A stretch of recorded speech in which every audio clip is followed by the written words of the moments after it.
So the umpire prepares to set us underway. We'll get through the myriad changes very shortly for you as the ball slams down. Flockhart probably got the first of it. Hooper, the skipper, who won the toss for Port Melbourne and sent the kick towards half forward.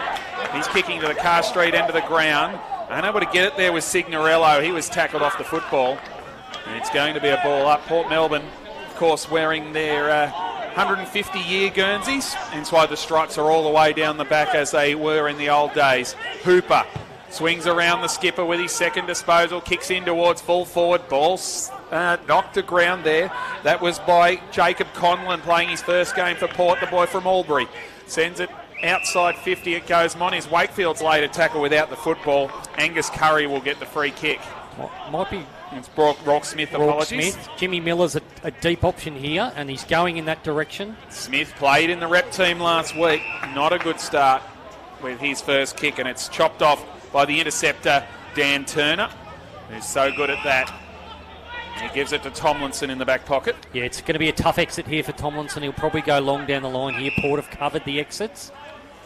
And that's exactly what he does. He's looking for Shackey. Got two hands on it, couldn't bring it down. Verrill caught, it was Verrill who got dispossessed.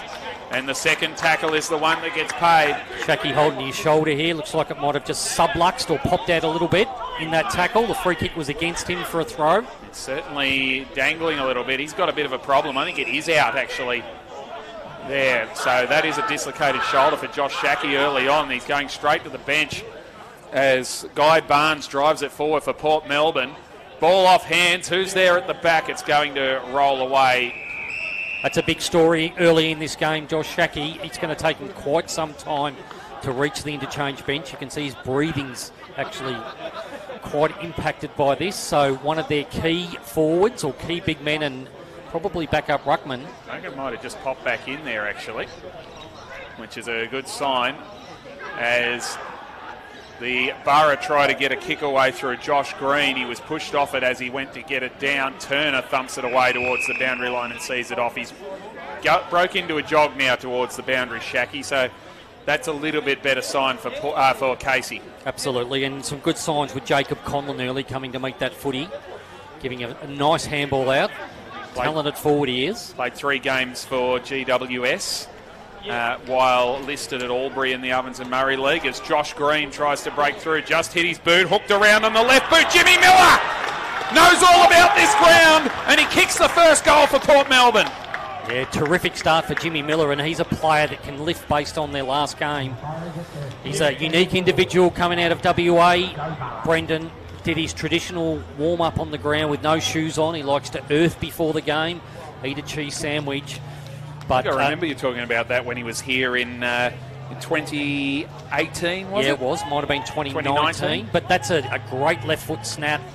Green coming through the stoppage there was really effective. Got the ball moving forward.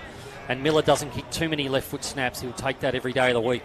Kicked 9 goals in 18 games for Frankston. Spent most of his time down back, didn't he, though? Well, that was the time when Frankston didn't have a lot of supply. He actually generated a bit of AFL interest with some of his forward movement, but famously kicked the winning goal for South Fremantle in a Waffle Grand Final. Yeah, 63 games for the Bulldogs who wear Swans Guernseys. That's correct. 65 goals, so he certainly knows where they are. 2018 that was. So ball one down by Verrill, who then goes and gets it himself. High kick towards half forward for the Demon. Seston did everything but take the mark. Tries to go again. Flip the hand pass out. Nice work. Handball came clear. He can set up a shot at goal here, Edwards. But he pushes it across the face. A really good hand pass out to him. Roan Steele that was. The guy is really developing well over his 2.5 years with Casey. Runner-up in the best and fairest last year, and maybe a guy to keep an eye on in future. Played for the VFL last week too. Yeah. So local Frankston YCW product, so these are familiar surroundings for him. Yeah, you'd reckon the Dolphins would be right into him. It's interesting, Fraser Rosman, he actually started the game wearing all that tape on his head. Looks like a cut on the chin to start with, as Verrill gets a free kick here, and he's really making his presence felt early against Flockhart. Yeah, he's developing nicely, Verrill. Pops the kick inside 50. Just getting in there was Rourke Smith, got a hand in on the ball. Well tackled was Green.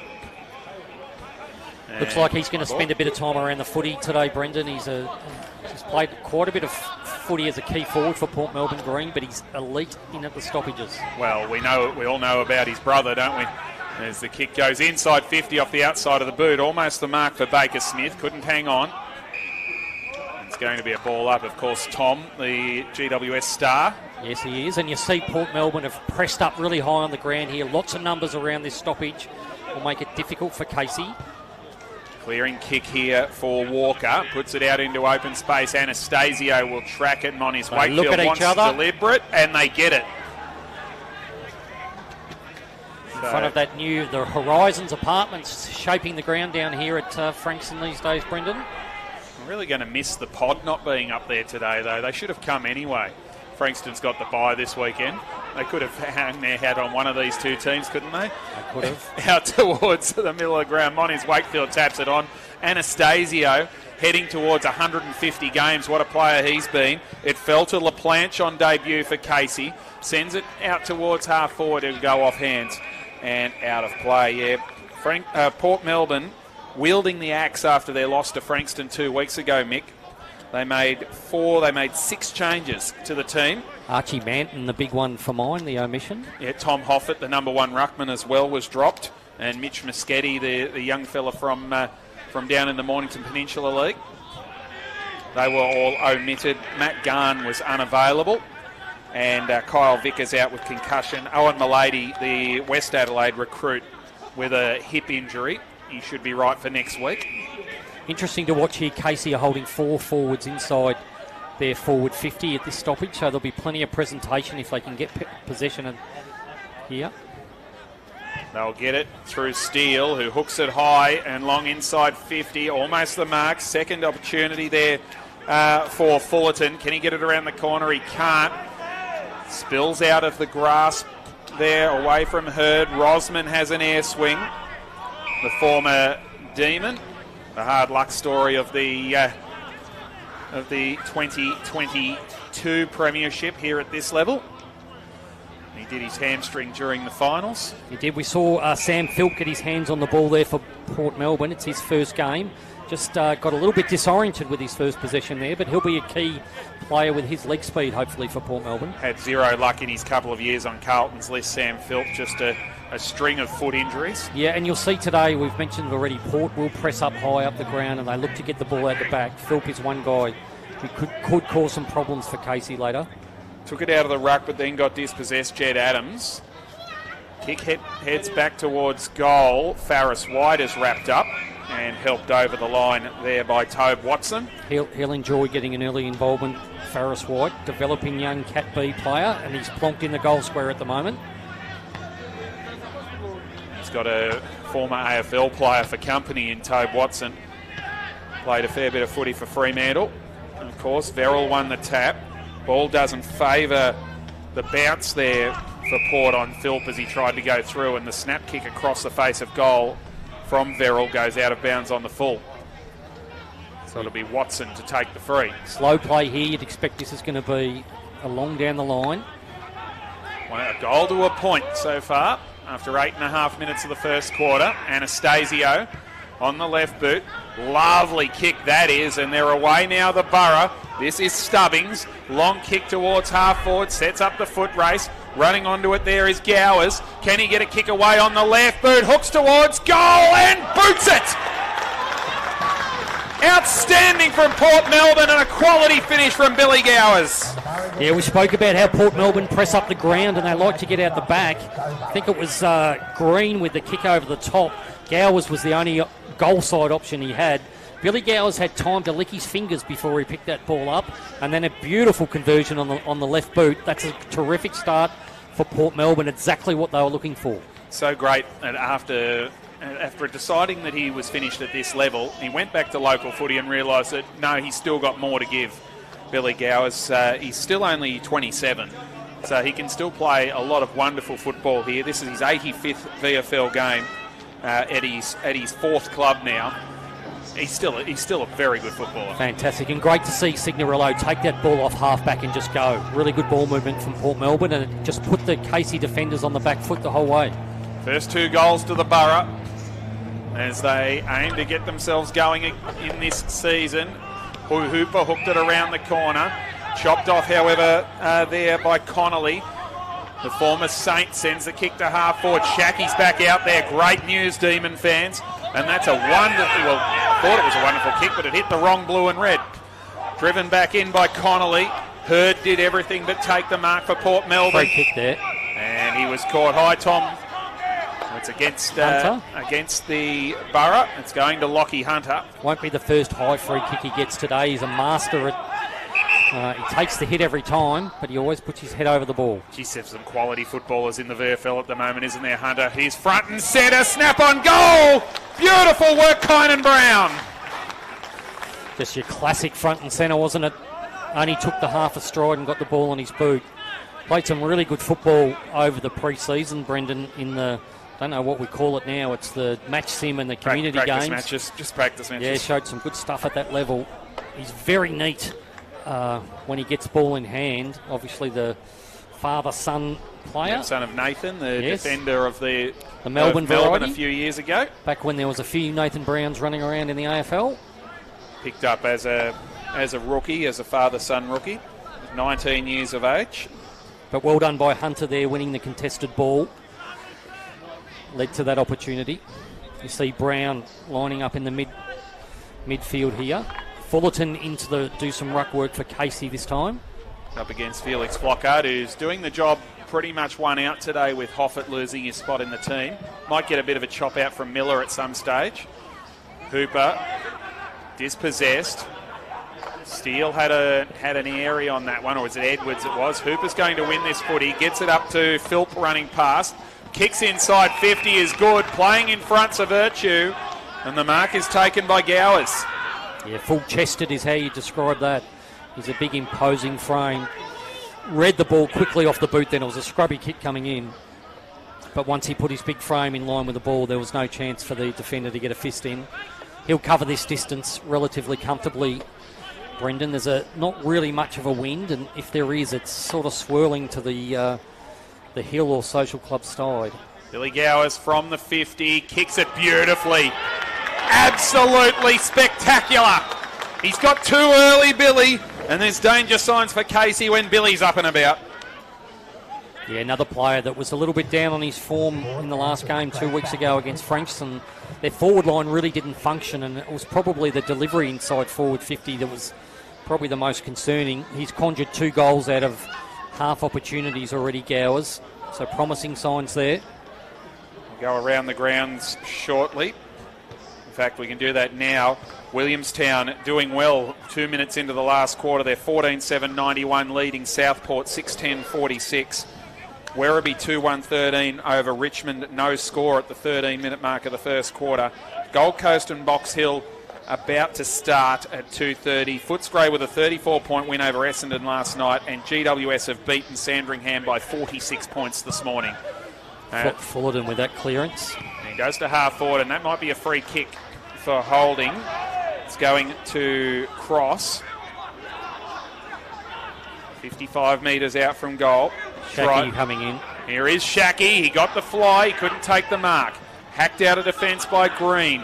Up to the middle of the ground. Turner knocks it away from Signorello, who's getting back here for the Demons. It's a terrible bounce. But then the second one was better for Connolly, and he got it out nicely there to LaPlanche. He goes towards half forward. Green, hand pass through. Sent back further by Miller, who's gone to half back. Now it's with Baker Smith.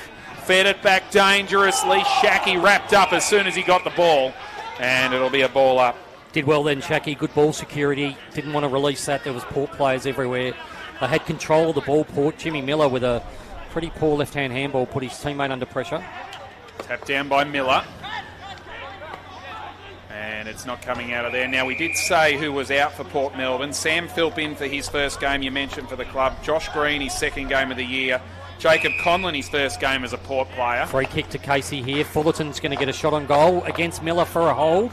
It's in the ruck contest. Yeah, Miller's come in to relieve big Felix Flockhart. And Fullerton's gone to work on him in the 2 contests they've had already. He'll be disappointed with that, Jimmy Miller. He's a forward who does a bit of ruck work, Tom Fullerton. That's why he's been brought in as that backup for Max Gawn. He can ruck, but he's more suited as the forward that they wanted. He's pushed this one across the face, however, and through for one behind. So we've seen Mitch Sabowski doing some midfield work, former Dolphin and Stingray, also a local product from around these areas. Hurd with the kick-in duties, as he has done ever since he's been at Port Melbourne. And pass across the half-back line. Trying to swoop through was Curry. He got it back to the advantage of Hennis. I'll talk about him in a minute. Anastasio. They've got Adams back as a spare defender here, so he has to hold up, go for a shorter option, I would imagine. He heads in that direction now. He got it away from Adams. He kicked it to Turner, who, unlike him, dropped the mark. Stignorello can't break clear. Got the hand pass out to Gowers. Couldn't shrug the tackle. Anastasio's arrived. Look out. What can he do with this? Towards full forward. Wonderful mark. Contested in the last line of defence, taken by, was it Cross getting back there? It was, and he was opposed to the first gamer for Port in Lockie Modica. First game since 2022, Lockie Modica. Sorry, yes, that's right, Brendan, but he just had too much body strength there in a key one-on-one contest. He's the other one to talk about. He's the real wonderful story today, Lockie Modica. As we see the Demons try to work their way forward. Trying to burrow through there was Hennis.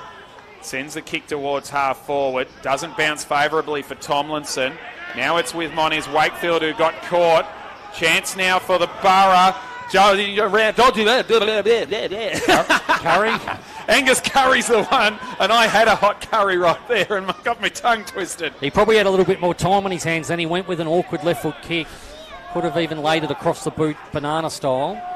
But some good pressure, forward pressure from Port Melbourne, which has been missing in recent games. Sounded like Elmer Fudd then. Ball back into play. Fullerton couldn't take the mark. Hand pass came out, but it was left behind there by, as it Seston. Now a chance for Port through the agency of Stubbings, who did it beautifully. Got it into the path of Rankin, the former Swan. Off to Hurd, the former Bomber. Sends it to full forward. Billy. Wonderful fly from Billy. And he is on fire early doors. Some really good work from Tom Hurd there. He was opposed to Shackey in the marking contest initially, and then 2 or 3 efforts at ground level, sold to nice candy so that he could get a lower ball inside 50. And Billy Gowers had his name written all over that, and he's had his name written all over everything in this first quarter. 17 minutes in, lining up for what should be a simple conversion for his 3rd goal. Billy Gowers 25 metres out directly in front.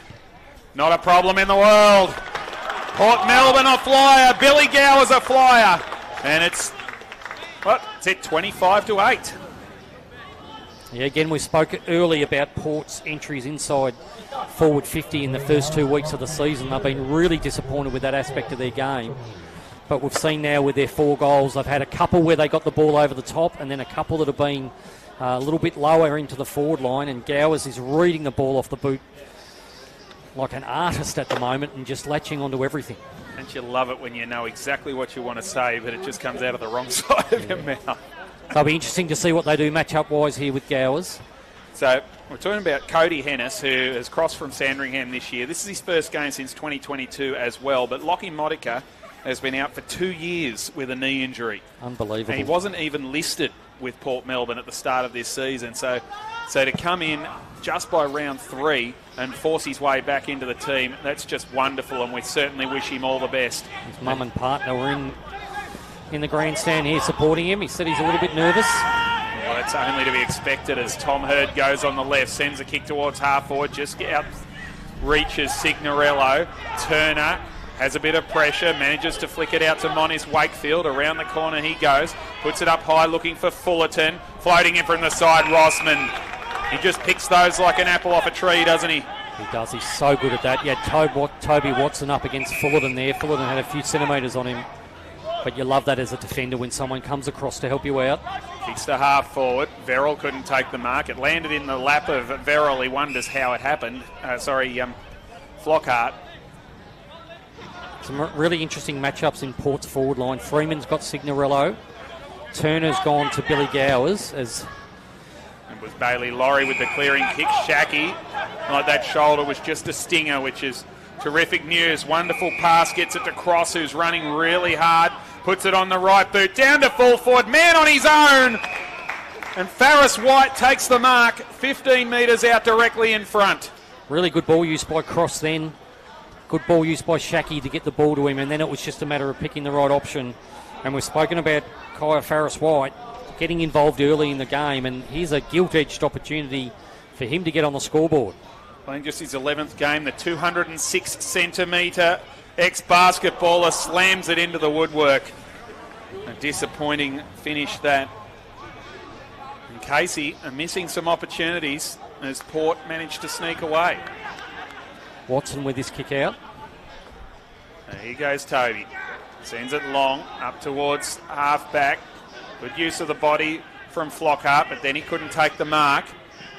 Trying to work his way through there it was Adams, was it? Yeah, and it was a really good effort. I think Lockie Hunter was in the one-on-one marking contest with Felix Flockhart. Put enough pressure on him to spoil the mark. Otherwise, they were away again, Port Melbourne.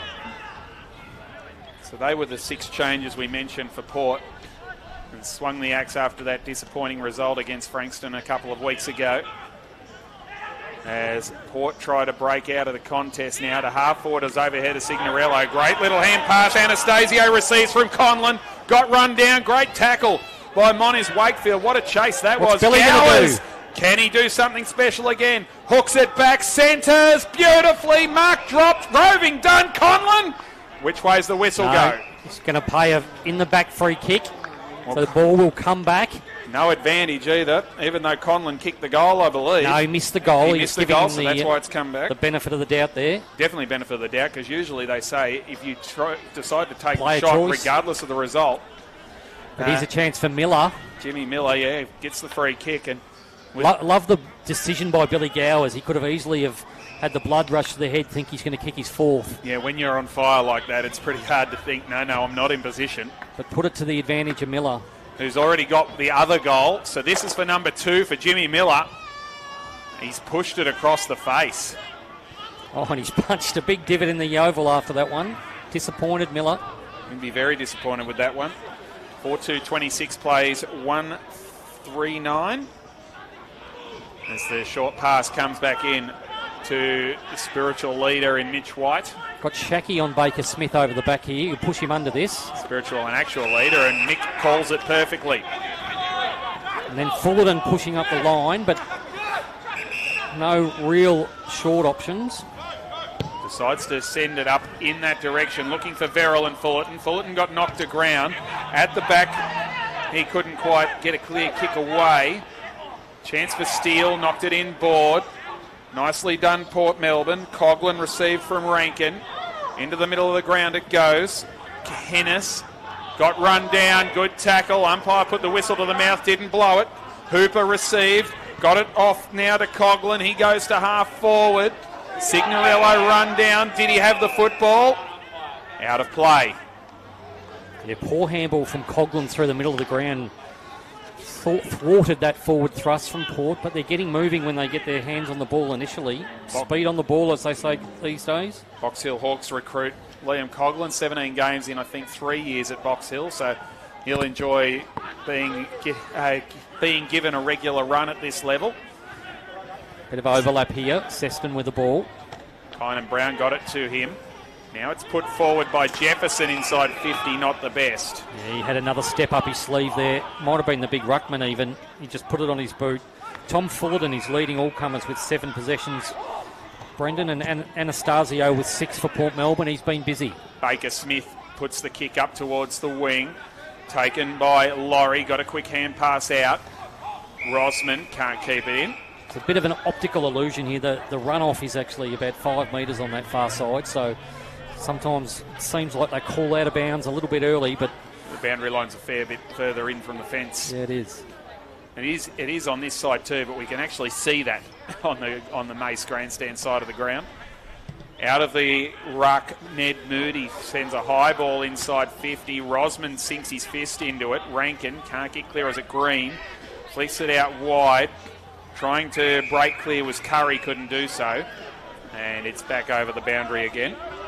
Inside 50s 10-8 in Casey's favour.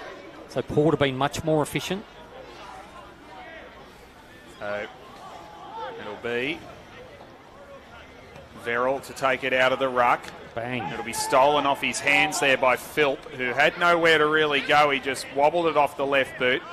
Adams somehow kept the football in. I don't think he even wanted to do that. Moody helps him out by taking it over. Only had a couple of possessions, Philp, but you saw from that stoppage straight out the front with leg speed exactly what Port have been looking for in their midfield. Round the grounds will go shortly. Big win coming up for Williamstown. They've woken up against an undermanned Sharks. Bailey Laurie.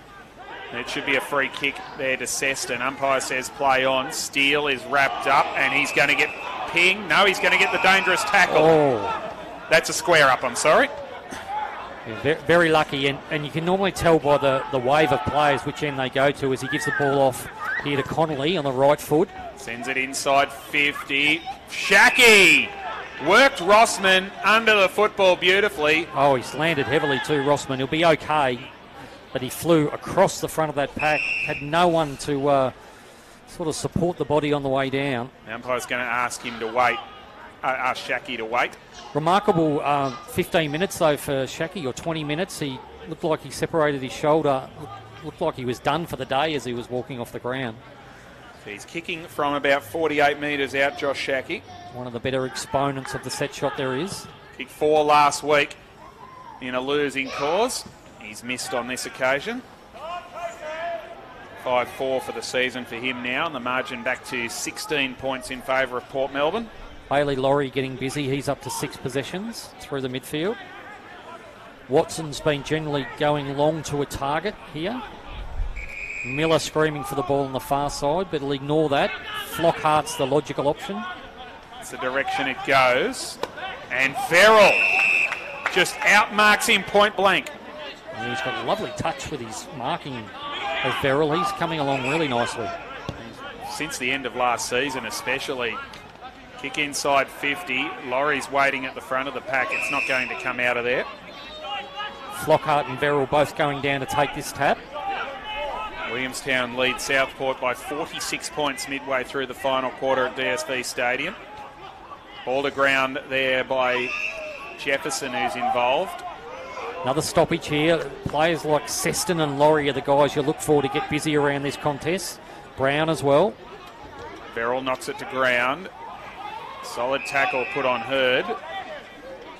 So just watching those three, they're really pushing forward with the flow at these forward stoppages. They'll go again, Seston and Brown. It was Verrill who won it down. Jefferson dragged off the football. Kick partially smothered. Air swing from Hennis. Another umpire call. Yeah, the narrow confines of this ground, Brendan, it's 171 metres long but only 106 wide. Always lends itself to a number of blood rules because it's so contested. But it's always a high tackle game, contested possession game here. It's Campbell Walker who's got to come to the bench, so we will go around the grounds. Williamstown 16-9-105, Southport 8-12-60. Werribee 4-2-26 over Richmond, 4 points at quarter time. Another blood rule, second blood rule. That's going to be Shacky this time. Okay. So we'll have an extended break here. Gold Coast 2-1-13 leading Box Hill Hawks, no score after 4.5 minutes. Last night, Footscray 16-18, 114 over Essendon 12-8, 80. This morning, GWS 19-11, 125 over Sandringham 12-7, 79.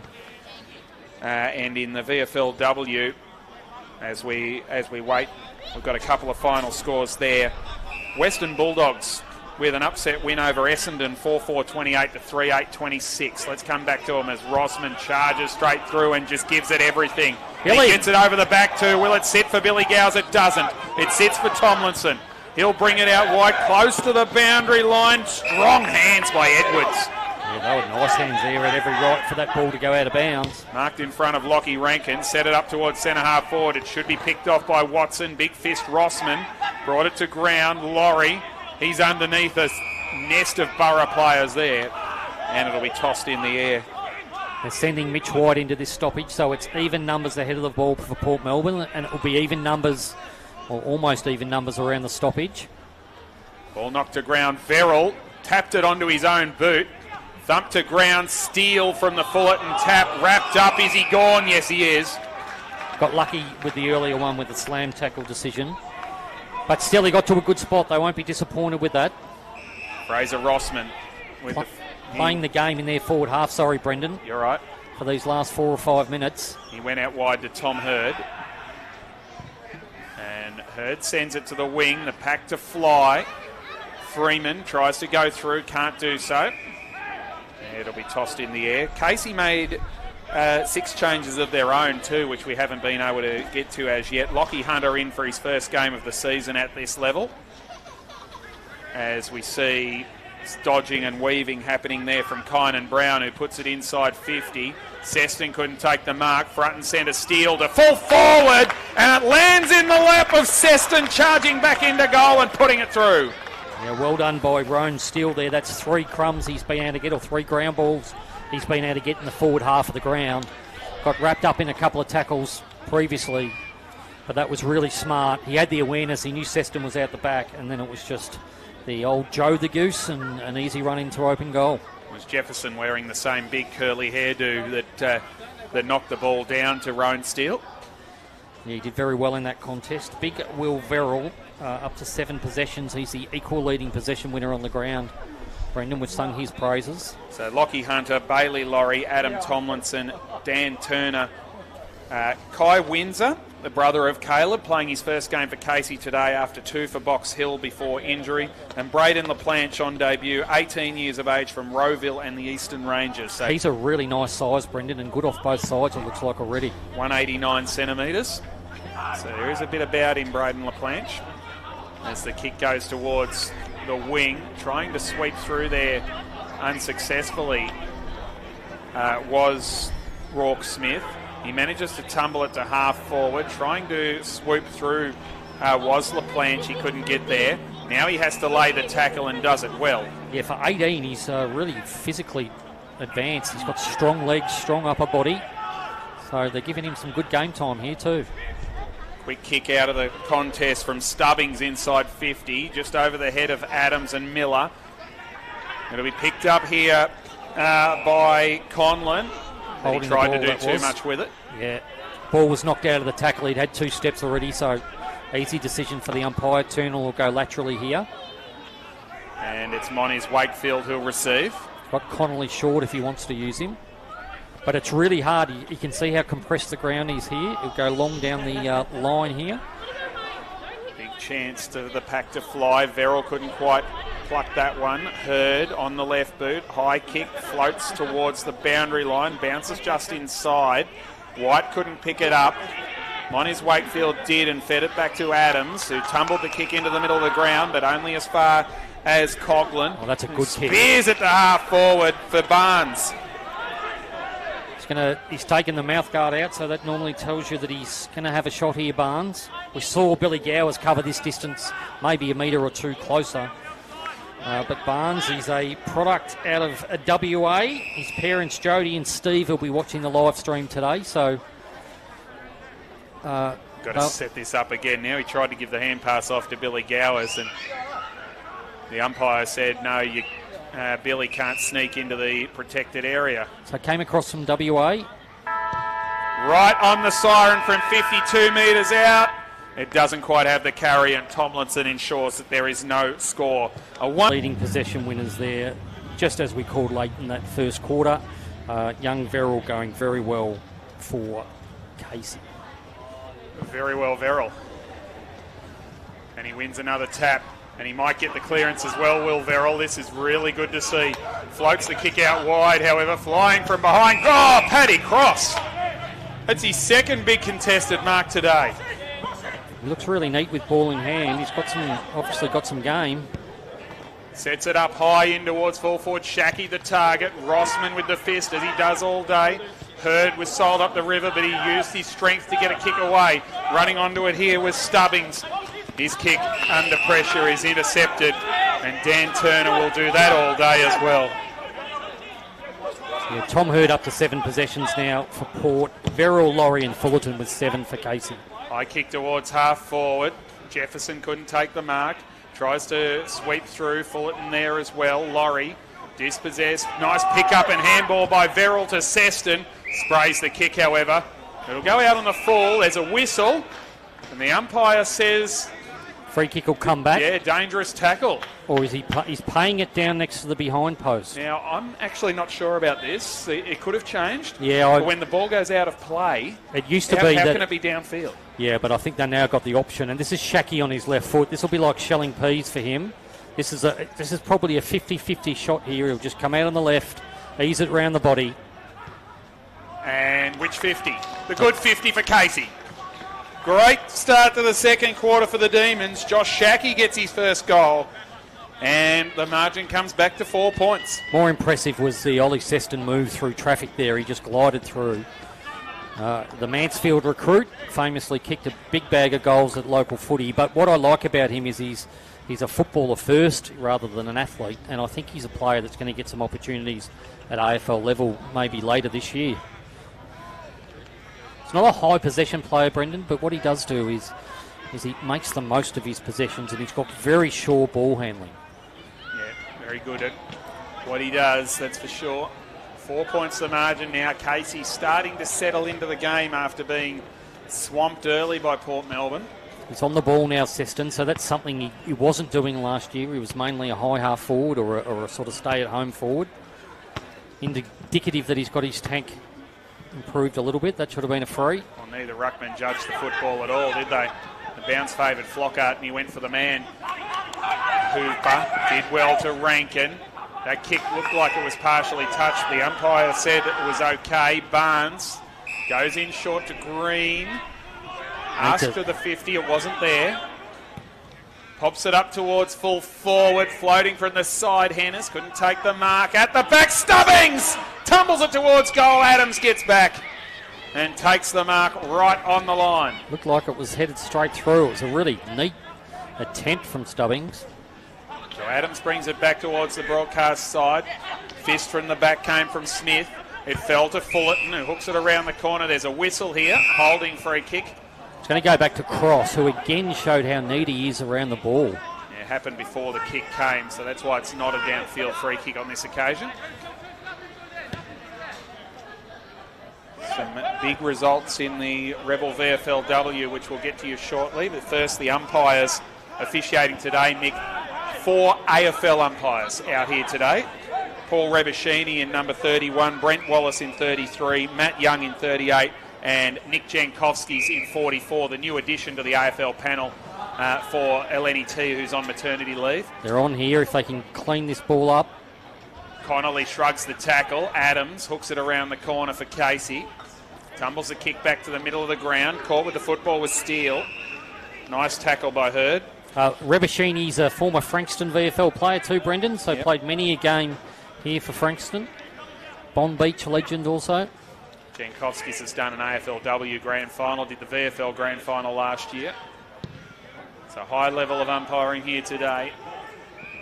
As a free kick for holding has been found.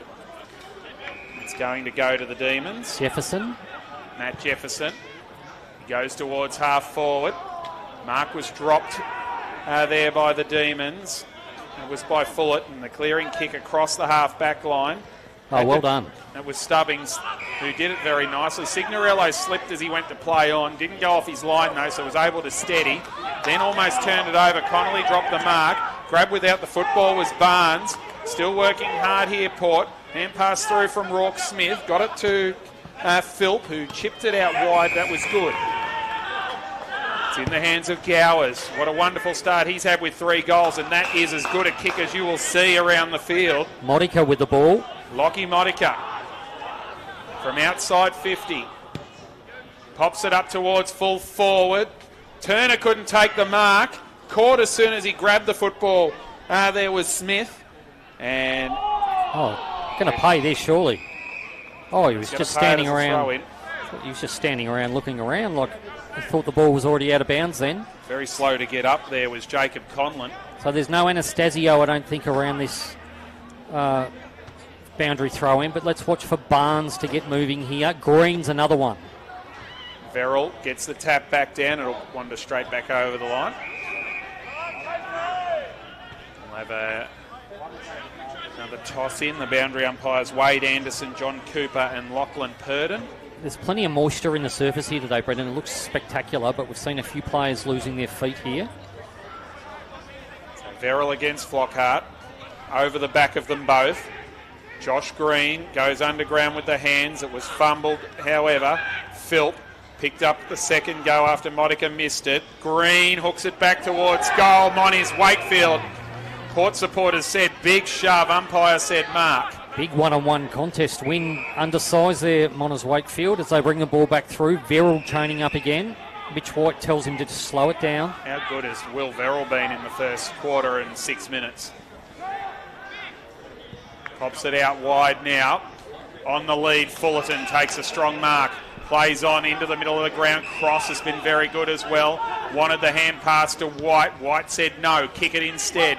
Put it out wide to Edwards, who's on the move. Not the best of kicks. He had to stop, prop and go back, Shacky, but he was able to do so. Sends it onto the left towards goal. And is that a mark? Not quite. Came off the hands of Brown. He was a bit unsure as to who the kick was for. Yeah, Kynan Brown. Just at the very last second, he thought, well, maybe I should go for this. And when it was probably his all the way. Yeah, he was free earlier. The kick that went to Shacky, if they had lifted their eyes, they had players streaming into open goal. So ball up time. It'll come back to Cross. Steps under one. Puts it on the outside of the right boot. Doesn't bend back. Jefferson, 1-on-2. Couldn't quite. Another ground ball inside 50 for Roan Steele then, and a good handball out. He's causing problems at ground level for Port Melbourne. This has got all the makings of a great game of footy, doesn't it?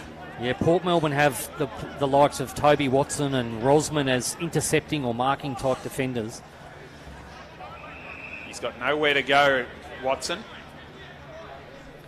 So he'll just pop it up to a contest. Hitting the contest hard, but not taking the mark, was Cody Hennis. Yeah, Verrill and Green both up to 10 possessions each for their respective sides.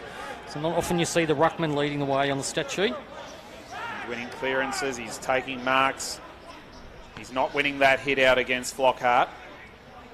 Oh, Mitch White.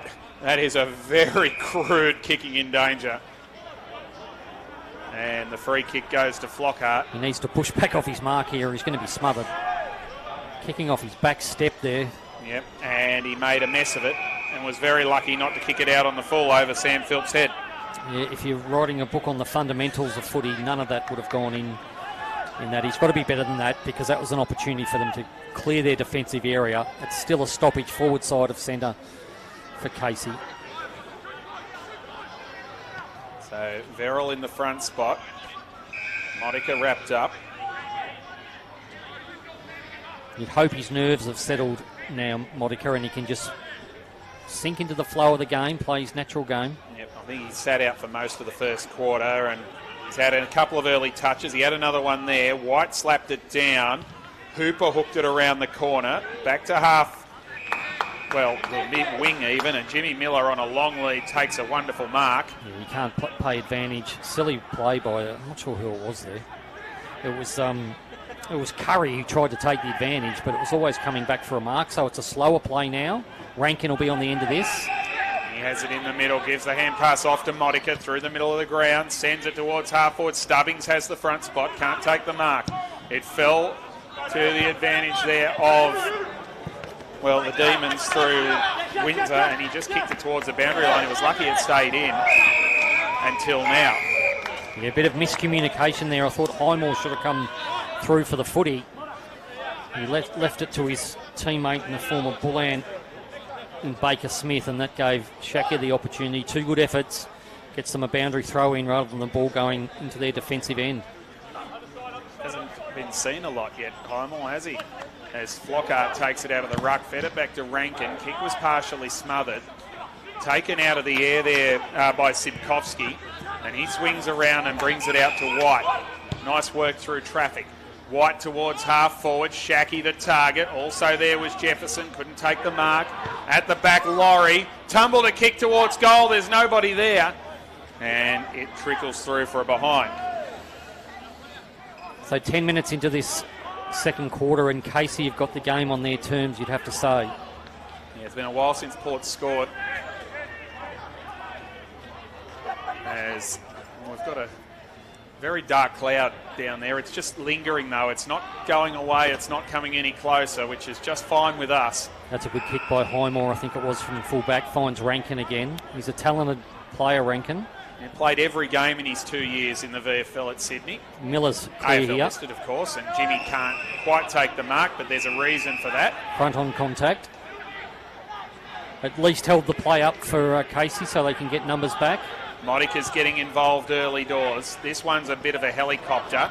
Tapped back nicely by Watson. Highmore has a couple to beat. Went for the hand pass straight through Rossman through the hands of Coughlin. Kicks to half forward Signorello.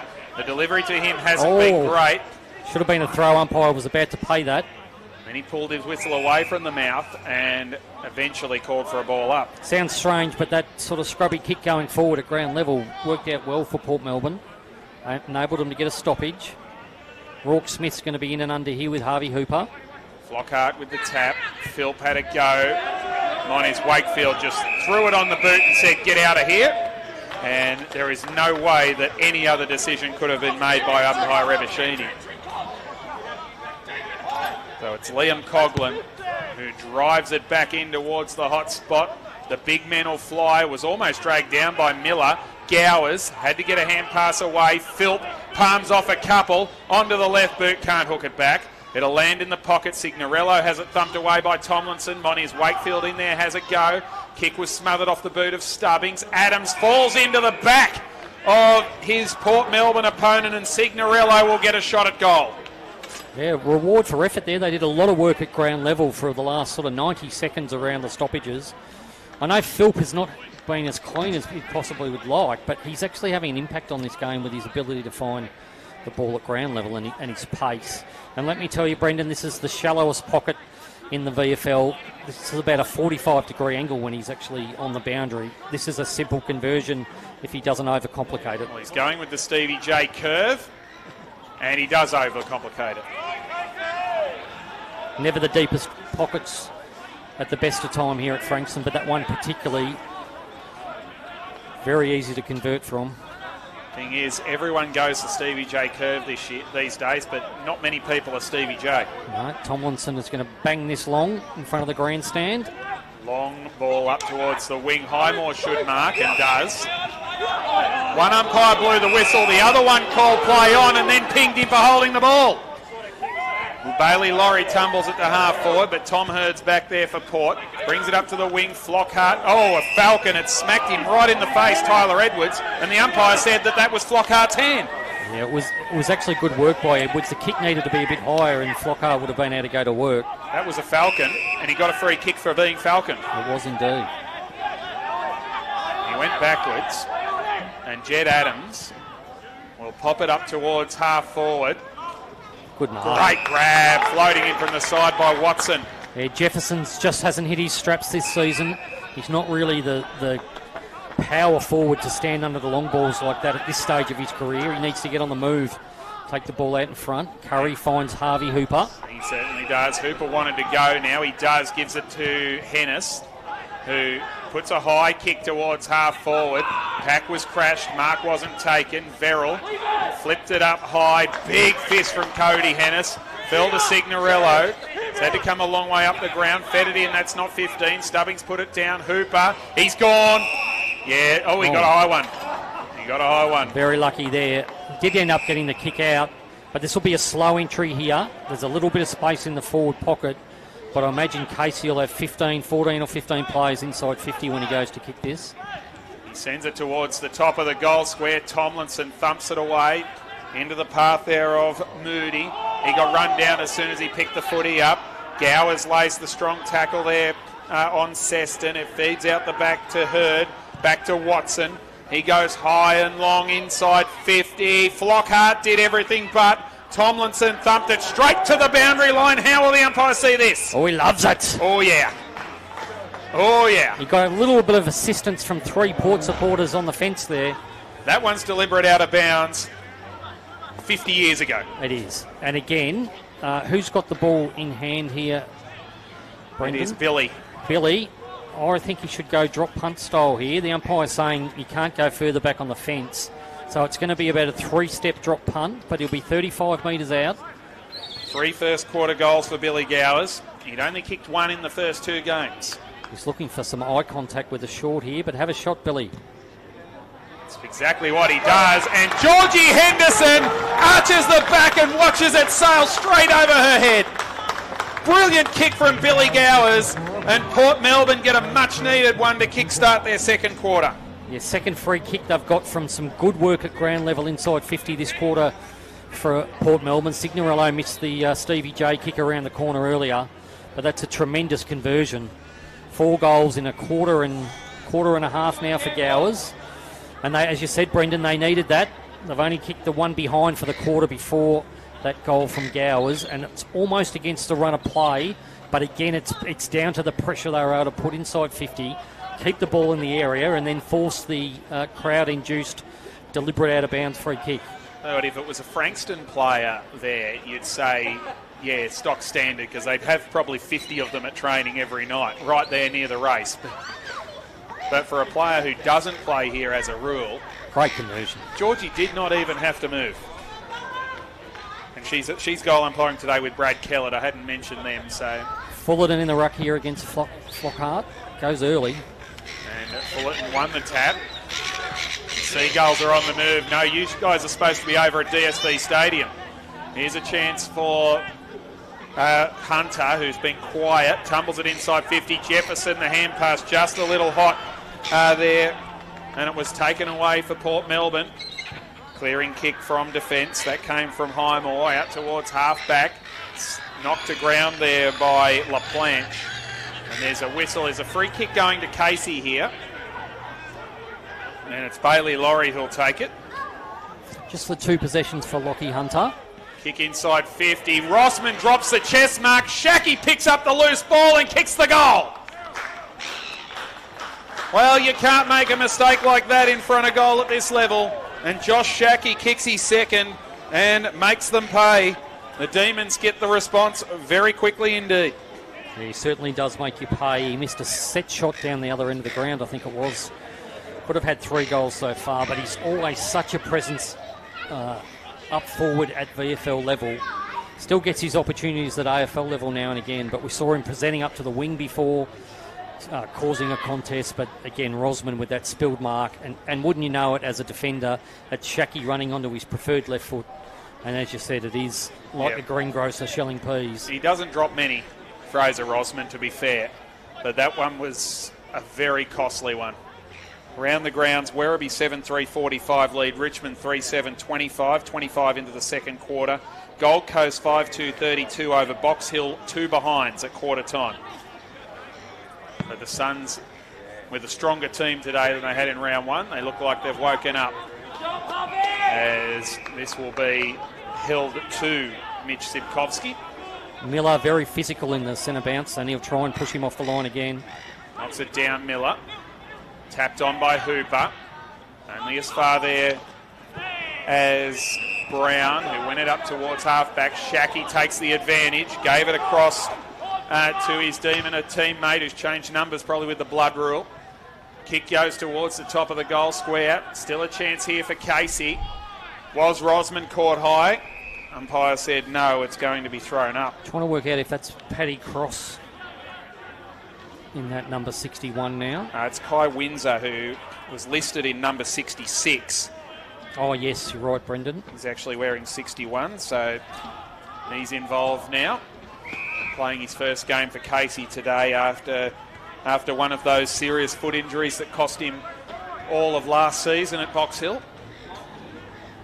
Here's a chance now for Casey to burrow through. Getting busy is Bailey Laurie. And it's going to be a ball up, you would think, at the top of the square. He's had the 12 possessions now, Bailey Laurie. Leads all comers on the ground. Josh Green, 11 for Port Melbourne. A dangerous spot here for a stoppage. Fullerton won the tap, but it's not coming out of there, and he'll have to try and win another one. Anthony has Anastasio, or is that Rankin on the top there, riding the pack like a jockey? Got a few redheads this year, Port Melbourne. Rankin, Watson, Anastasio. Tom Hurd is, well, not red, but certainly not blonde.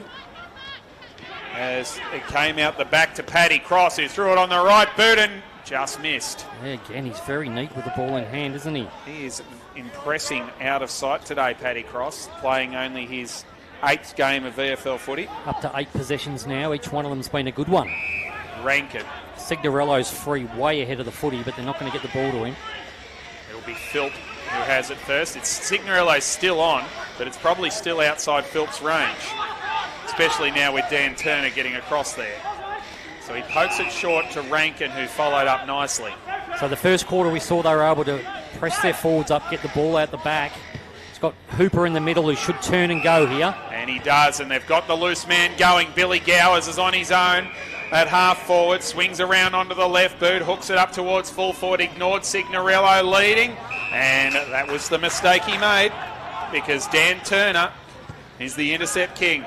And he brings it out to the wing. Not the best of kicks. The bounce will favour. Oh, bang, did you hear that? And that hurt. Oh, Josh Shackey on Baker Smith. Whack.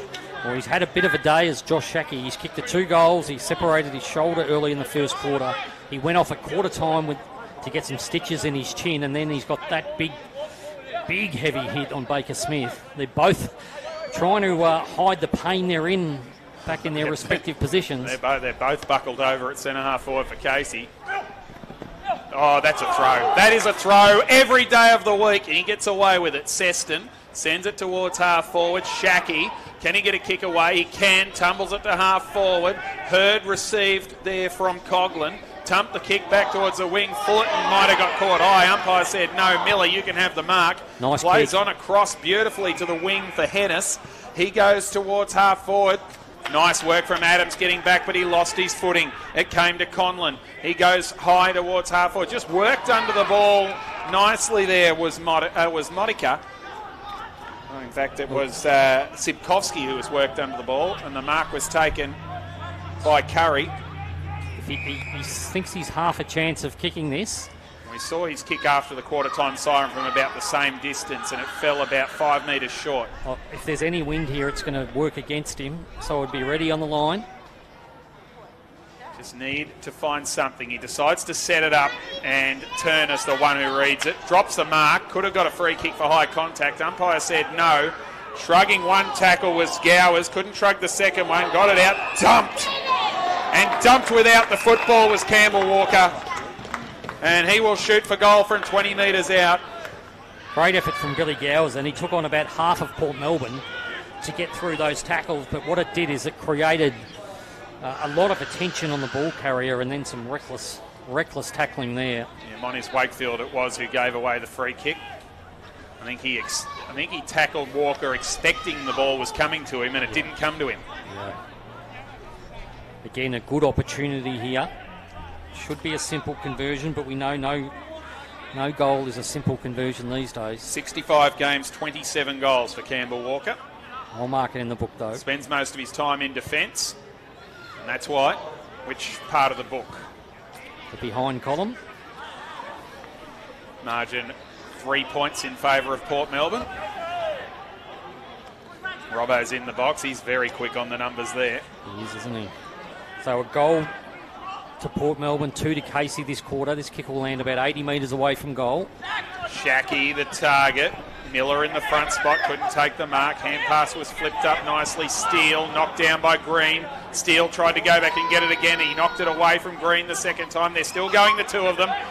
It ends up being ripped away there for Casey by Laurie. Sends it to half forward, straight through the hands of Shackey. Getting back is Watson.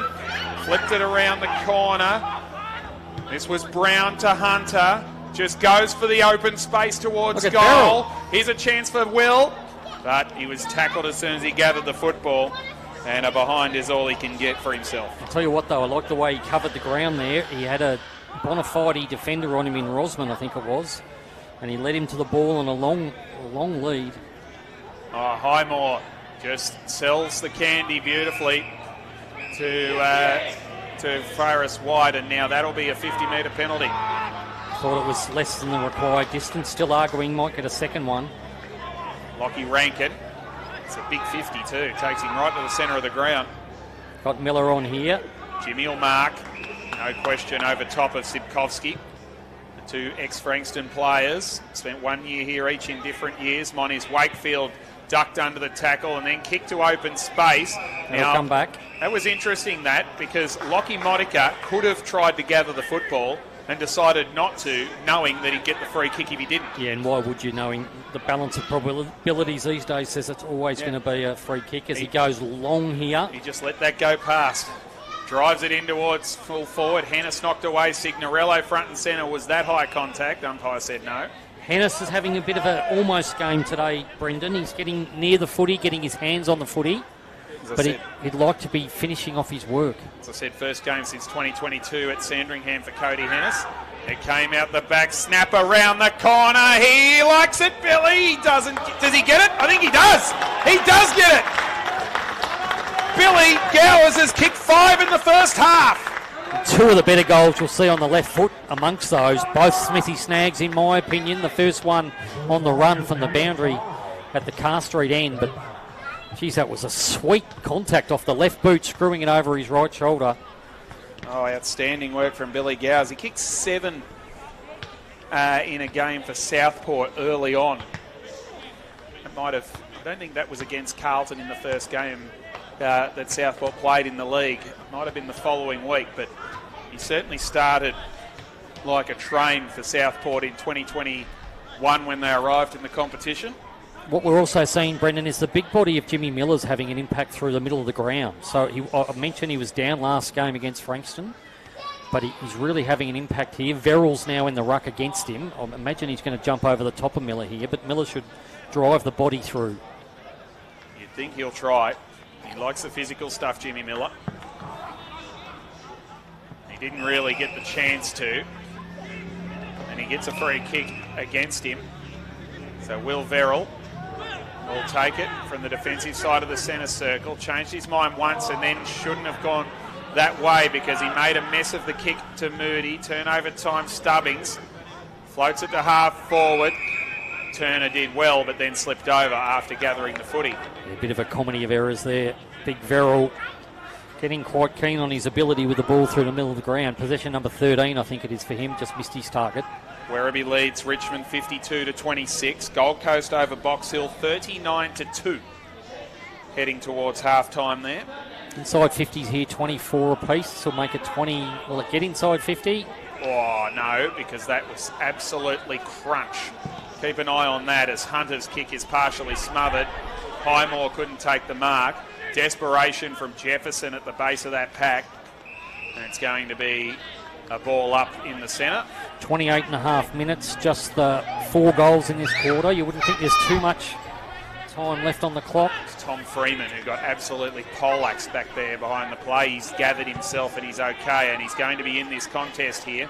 Tomlinson shoved Hennis under the football. Umpire said play on again. Trying to work his way through and being grabbed was Curry.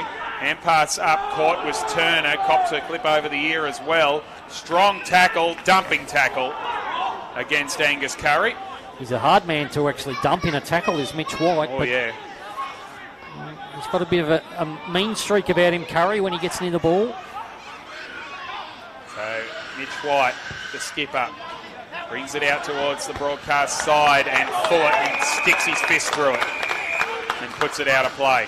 Yeah, high fives all around for both players in that contest. Rosman wrapped up like a mummy with a facial injury. As I said, he had that before the game started, so he's probably picked up some stitches maybe in last or even 2 weeks ago. Fraser Rosman. He didn't play for the VFL. This will be caught. No, just got a hand pass away. Liam Coughlin. Rourke Smith. Beautiful dummy sell by Monica, but there were more demons than he thought. Hooper drew the man, hand passed into space. LaPlanche got there and helped it over the line. Certainly nothing lacking in the physical stakes, Brendan. Every time the ball's in front of us, the bodies are smacking. Even the kids are screaming in horror at some of the contests below us. I thought they were the Seagulls that were here at the first quarter. Sounds a bit like them. Here's a chance for Rourke Smith. And under pressure from Bailey Laurie, he puts it over the fence. It's good pressure and he helps Rourke Smith up. needed to give handball on the way up there, but it's easier said in the grandstand than when you're in the heat of play. VFLW round complete. Bulldogs by 2 over Essendon. Box Hill by 10 over Williamstown. Collingwood by 17 over Carlton. Casey by 23 over Port Melbourne in an upset. As the kick from Tomlinson goes up towards the wing. Jimmy Miller did well, knocked it to ground and put it out of play. Both sides setting up pretty conservatively here, sort of putting spare defenders behind the ball. So Casey Demons 8-4-52 beat Port Melbourne 4-5-29 at Casey Fields. That's an upset. The reigning premiers going down for the first time since Casey beat them just before the finals here last year. As we see Rourke Smith get dispossessed. Kynan Brown, handball to himself in the end. Hunter left it for him. Kick inside 50 is lace out.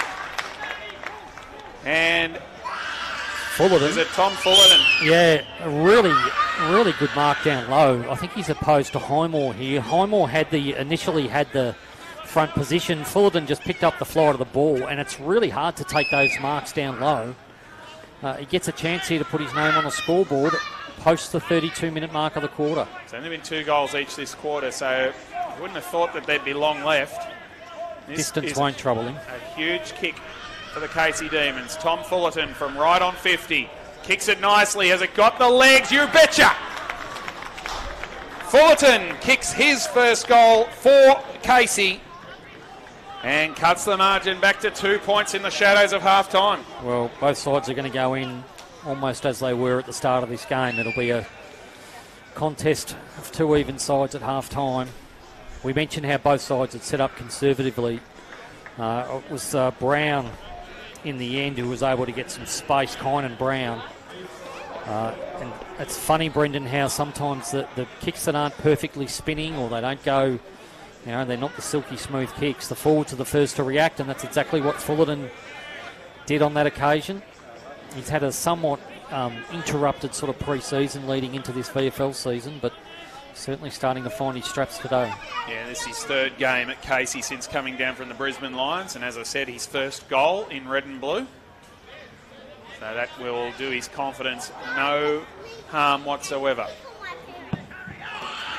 Nice bounce. Well, I thought it was a nice bounce, but there was no intention of Verrill to contest that one at all. And there's never been a decision that Jimmy Miller hasn't argued, and he's asking the question. You think he's been robbed of a hit out? I think so there. He might get one again, because that bounce actually favoured Verrill's side of the ground, and he didn't go for it.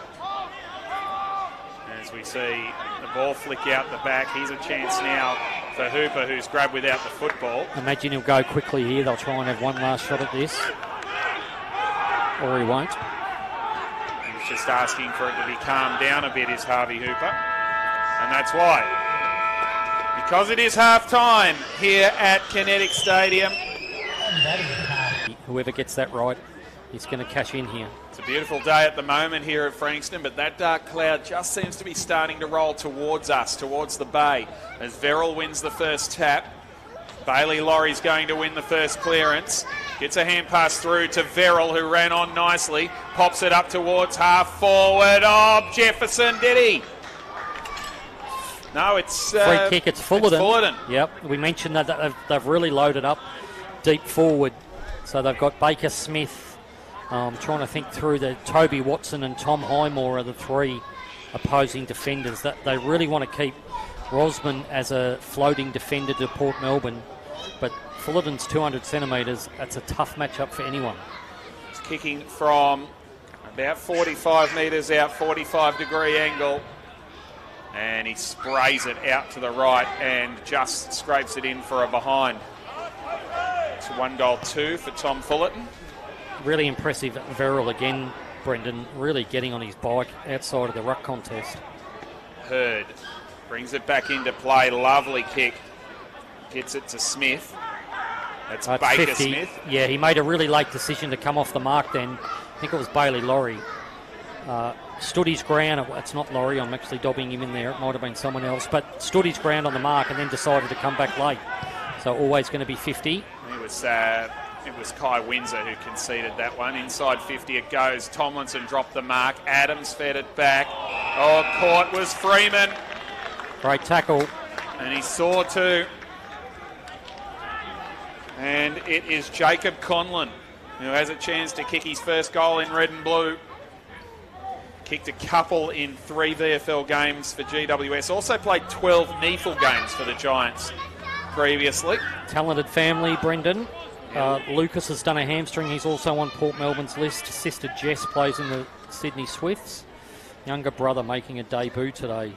Yeah, Jacob a forward, Lucas a key defender. Yes, agricultural style, but a big moment this. And he likes it, Jacob Conlon. Welcome to Port Melbourne. Big start to the second half. Jacob Conlon boots his first on-club debut. And a 7-point margin for Port. Yeah, you talk about it often. What would a coach like to see straight after half-time? Well, there's nothing better than a key forward putting some tackle pressure on, winning a free kick and converting a goal, and that's exactly the start they would have been looking for and would have and would welcome, absolutely. So well done, Conlon. Partner Izzy is here watching Brendan. She's studying criminology and looking to get into the youth homicide system. Youth justice system in the future. Well, best of luck to Izzy. But they've got a big group of people supporting the goal kicker here in the grandstand. Great to see. Of course, they've come through the Albury Tigers from the Riverina League previously, up in southern New South Wales. Let's see what Flockhart does here. Verrill's been jumping over the top. Neither does anything.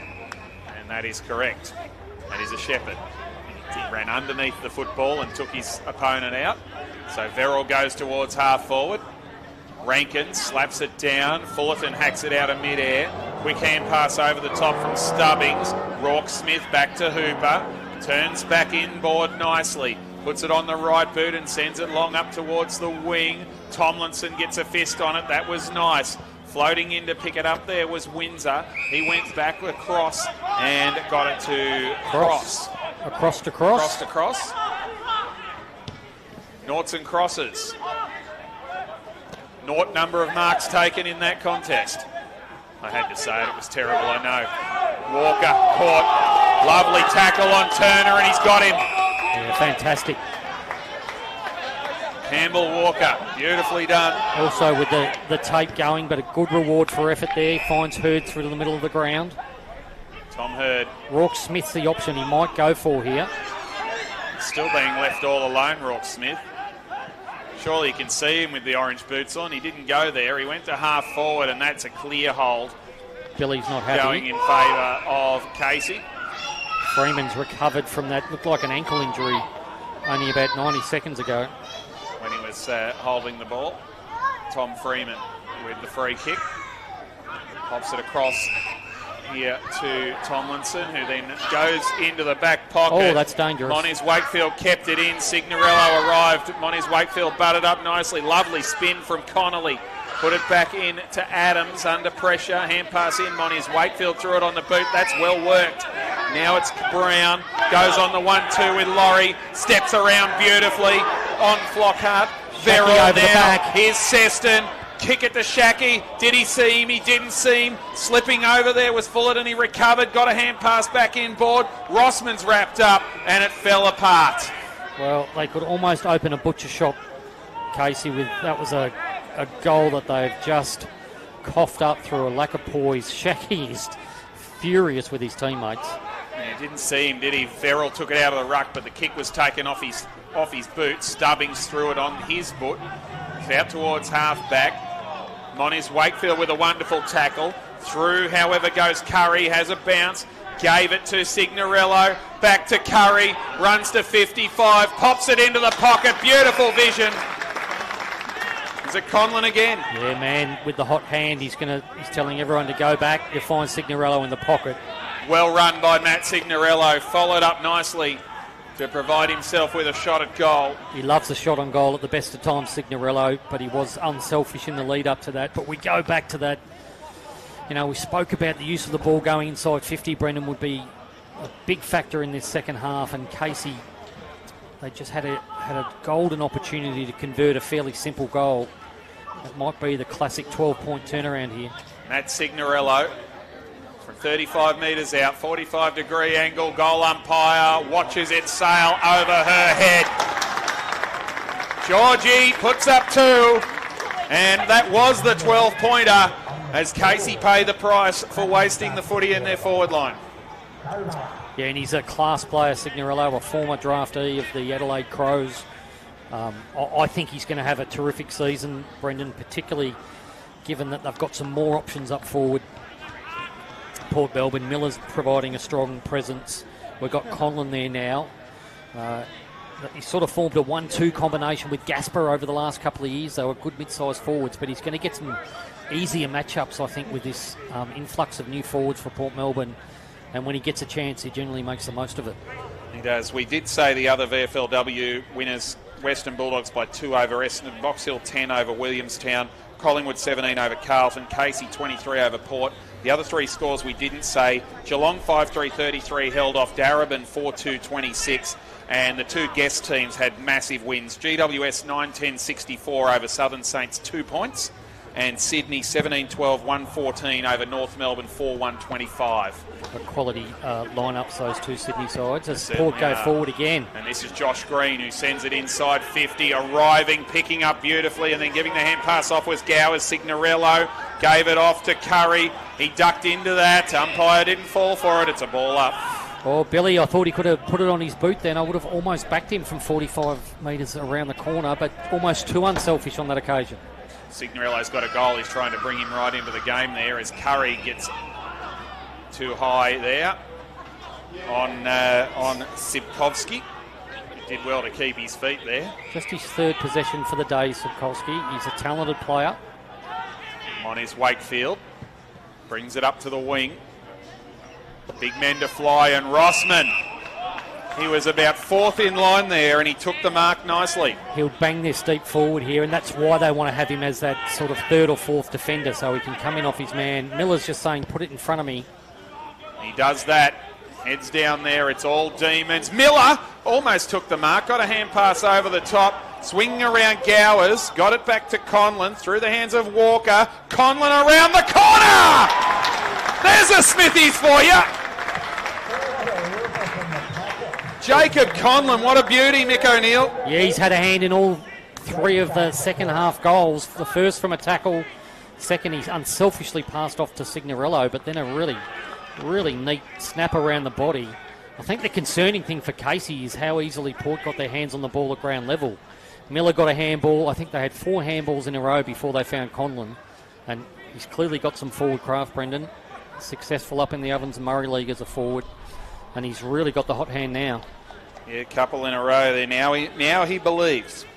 And the family and friends that are here watching, they are up and about. And why wouldn't you be? Port Melbourne by 19 points. And some real worries for the winless Casey Demons. Remember, Port also looking for their first victory of the season. Yeah, there's a real hunger about how Port are going about this at the moment. They look like a different team, don't they, today? And they pretty much are with 6 changes having been made. As Bailey Laurie wins it out of the middle, sends it up to half forward. The fist came from Turner, trying to bust his way through there with Verrills down in the centre circle. Keep an eye on that. Or is it Fullerton? It's Fullerton, in fact. Yeah, he's just getting to his haunches now. Solid contest. It might have been a lower abdomen blow, Brendan. Okay, keep a close eye on that as Flockhart won it down. Stubbings threw it on the boot. Tumbled it out to the wing only as far as Moody. He's up and moving. Just. But looks like he's been riding a horse for 7 or 8 hours. Oh dear, Ned Moody sends it towards full forward. Rossman with the fist. Knocked away there by Flockhart. Modica got a shove but got a hand pass away. Signorello's come a long way up the ground. Good vision back into Flockhart. Gave it off to Rossman. Through the middle of the ground he goes. Now, Miller out the back if he moves. He's got it to Curry, who will play on and chip it short. I'd still go to Miller if I was Hurd because he's got a big mismatch here. That's where it goes now. And he takes the mark. Jimmy Miller over Ned Moody. Plays on. Steps around White. Kicks inside 50. Signorello juggles and marks. Not going to be in the textbook, that inside 50 from Jimmy Miller, but we've said it a couple of times today and they've made the most of it. They're presenting forward and in front as forwards, the Port Melbourne forwards. Second time a scrubby kick has fallen short. First one, Gowers took it front on. Signorello will go back, and this will be their 4th goal of the quarter, Brendan. So Matt Signorello's kicked 1. Jacob Conlon's kicked 2. Can Signorello join him? From 40 metres out. He's missed to the left. 1 goal, 2 for him. Are aware too that both teams are a man down. There are only 4 on the bench for each side. The one that's missing, actually there is 5. There's one getting a rub down for Casey, so they're okay. Anthony Anastasio is the man who is missing for Port Melbourne. So he's come up to some mischief in the second quarter. I saw him finish the term on the bench. Yeah, and just to let you know, Tom Fullerton's up and running as normal now, so good news for Casey. Oh, Turner, wonderful grab. Floating in from the side. There's another boy from Albury, Dan Turner. Might have played with Conlon. As Moniz Wakefield steps back inside. Bad bounce. That doesn't favour Sipkovsky. Straight through. Rourke goes. Smithy pulls the kick beautifully. Gowers around the corner. Signorello's on his own. He had to wait for it. He gives the hand pass off. Open goal coming up. And Guy Barnes slams it through. Yeah, a really sloppy handball through the middle of the ground. I thought Sipkovsky could almost take that on the full, but it chose to let it bounce. Rourke Smith came through. And Guy Barnes, spoken about how he's moved over from WA this year. He's a crafty sort of forward. His parents watching from home, Jody and Steve, I mentioned earlier. But very unselfish again from Signorello, and it's not something I would always associate with him. Well, I think the ball actually took so long to get to him that it gave Barnes a chance to get down there. Yeah, and like the kick around the corner from Gowers, it was a little bit up and under, a bit of a floater. But by the time it got there, then Barnes was the better option, and good on Signorello for using him. And so they're on a roll now, Port Melbourne. 4 goals, if we mentioned, for the quarter. Casey only the one behind. 26 points the difference. The key thing is they've converted, Brendan. It's put a gap in this game. So the question's being asked of the Casey Demons right now. Fullerton takes it out of the ruck, slaps it on the boot, sends it to half forward. Hunter's been very quiet, knocks it forward. Shackey has been a real presence, and he's trying to be here again. It's going to be a ball up. So Port have had 6 inside 50s for the quarter for 4 goals won. 6 inside 50s for Casey, just the one behind. They need one, and they need it now, the Demons. Flockhart with the tap. Nice hand pass came to White from Laurie. Hooks it back on the left boot! Just a little bit too far. Jeez, he had a fair screw on that kick around the corner. I thought it was going straight through the middle. Better work by Mitch White at ground level. But it is at that point in time, a 4-goal lead. Casey have to really bear down here defensively. Toby Watson's the player that'll kick it in. Rourke Smith is free over the back of the pack here on the wing. The ball's not going to get to him, but you'd want to be picking him up if you were Casey. Nowhere really for him to go now. And 50. Well, Kaya Farris-White. He went before the umpire He went called. before the umpire called play on, yeah. And that's a good 50. Wow. That's almost centre circle stuff. Close to the centre circle and a 50-metre penalty against Farris-White. As we see Hennis fed it to Hurd. Oh, that was elusive. Well done. Puts it up to Walker. Billy Gowers in the pocket's the target here. It heads towards Conlon instead. Not quite. At the back, hand pass from Fullerton. And it'll be the Demons who'll come out of defence. Adams to Laurie. Takes it into the middle of the ground, isn't it good? Hunter puts it across to Tomlinson. He's a good user of the footy. He sells the dummy to get past Baker Smith. Kicks into the path of Verrill. Shackey slipped as he tried to turn him inside out. Lost possession of the football. Hooper goes for the barrel. It'll land in the centre circle and be safely marked by Adams. Yeah, nice mark by Adams, but another butchered goal opportunity going forward for Casey. Adams drives it back into the teeth of goal, over the back, not quite by Turner. Unlike him to put one down. Yeah, again, it was Tomlinson coming through the middle, put the extra balk on. They had 2 players out the back, And then Shackey wrapped up in a powerful tackle. Nicely won down by Fullerton. The Greens kick was smothered. Hunter trying to get himself into the game. Moody pops it into the pocket. Lovely vision for Brown. Yeah, that's excellent by Moody. Knew where he wanted to put the ball before the handball even came. And Brown needs to convert this for Casey. Kicked a goal in the opening quarter, Kynan Brown.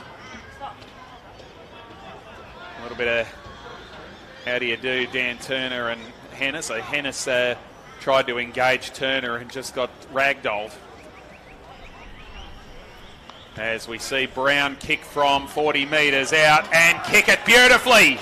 Much needed goal for the Casey Demons. Kynan Brown's got 2.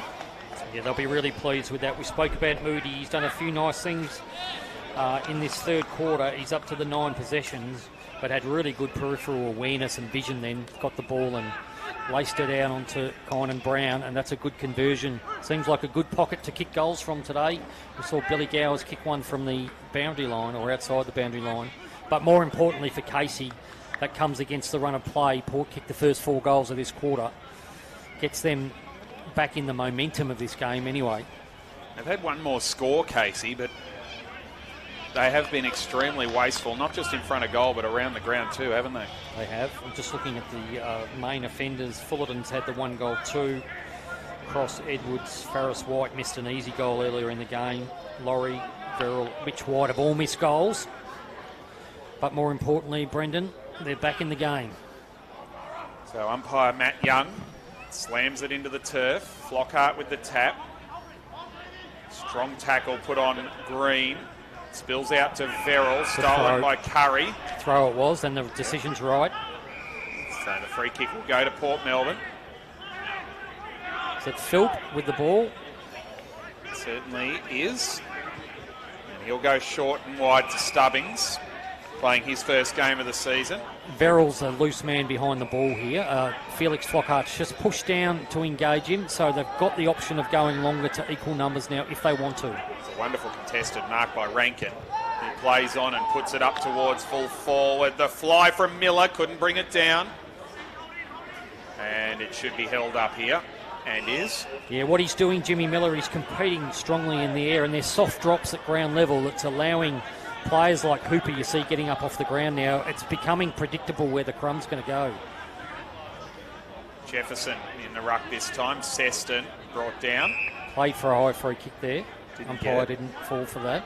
The undermanned Tigers are chasing down the Tigers at the moment. Are we allowed to say that? Yeah, we get are. away with that. 13 points the difference. The Bees being chased by Richmond, who have only got 6 AFL listed players today. Oh, they're out here. Bailey Laurie gave it off to the run of Brown, who runs his full measure, pops it short to Turner. Can he get it moving quickly? He got back off his line. Waiting for him nicely is Fullerton in the pocket. And we've seen plenty of goals from here already. Yeah, that was smarter ball use going inside 50 then by Casey. Fullerton, what they describe as a tick lead these days, ran back towards goal and then just led back at the ball carrier. Tom Highmore was covering about 3 loose Casey players, had no chance to defend that. 1 goal, 2 for Fullerton. Make that 1 goal, 3. Yeah, he just hasn't found his range, but he's getting enough of the footy is Fullerton. Hurd's going to take the kick in again. Played 65 VFL games for the Lions, 65 games across the NEFL and VFL for the Lions.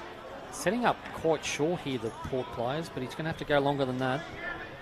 He does go long and he clears everyone and kicks it out of bounds on the full. Signorello is saying he was stopped from contesting the ball. I think he's also asking for a better kick from Tom Hurd as well. Hunter starting to get involved in this third quarter.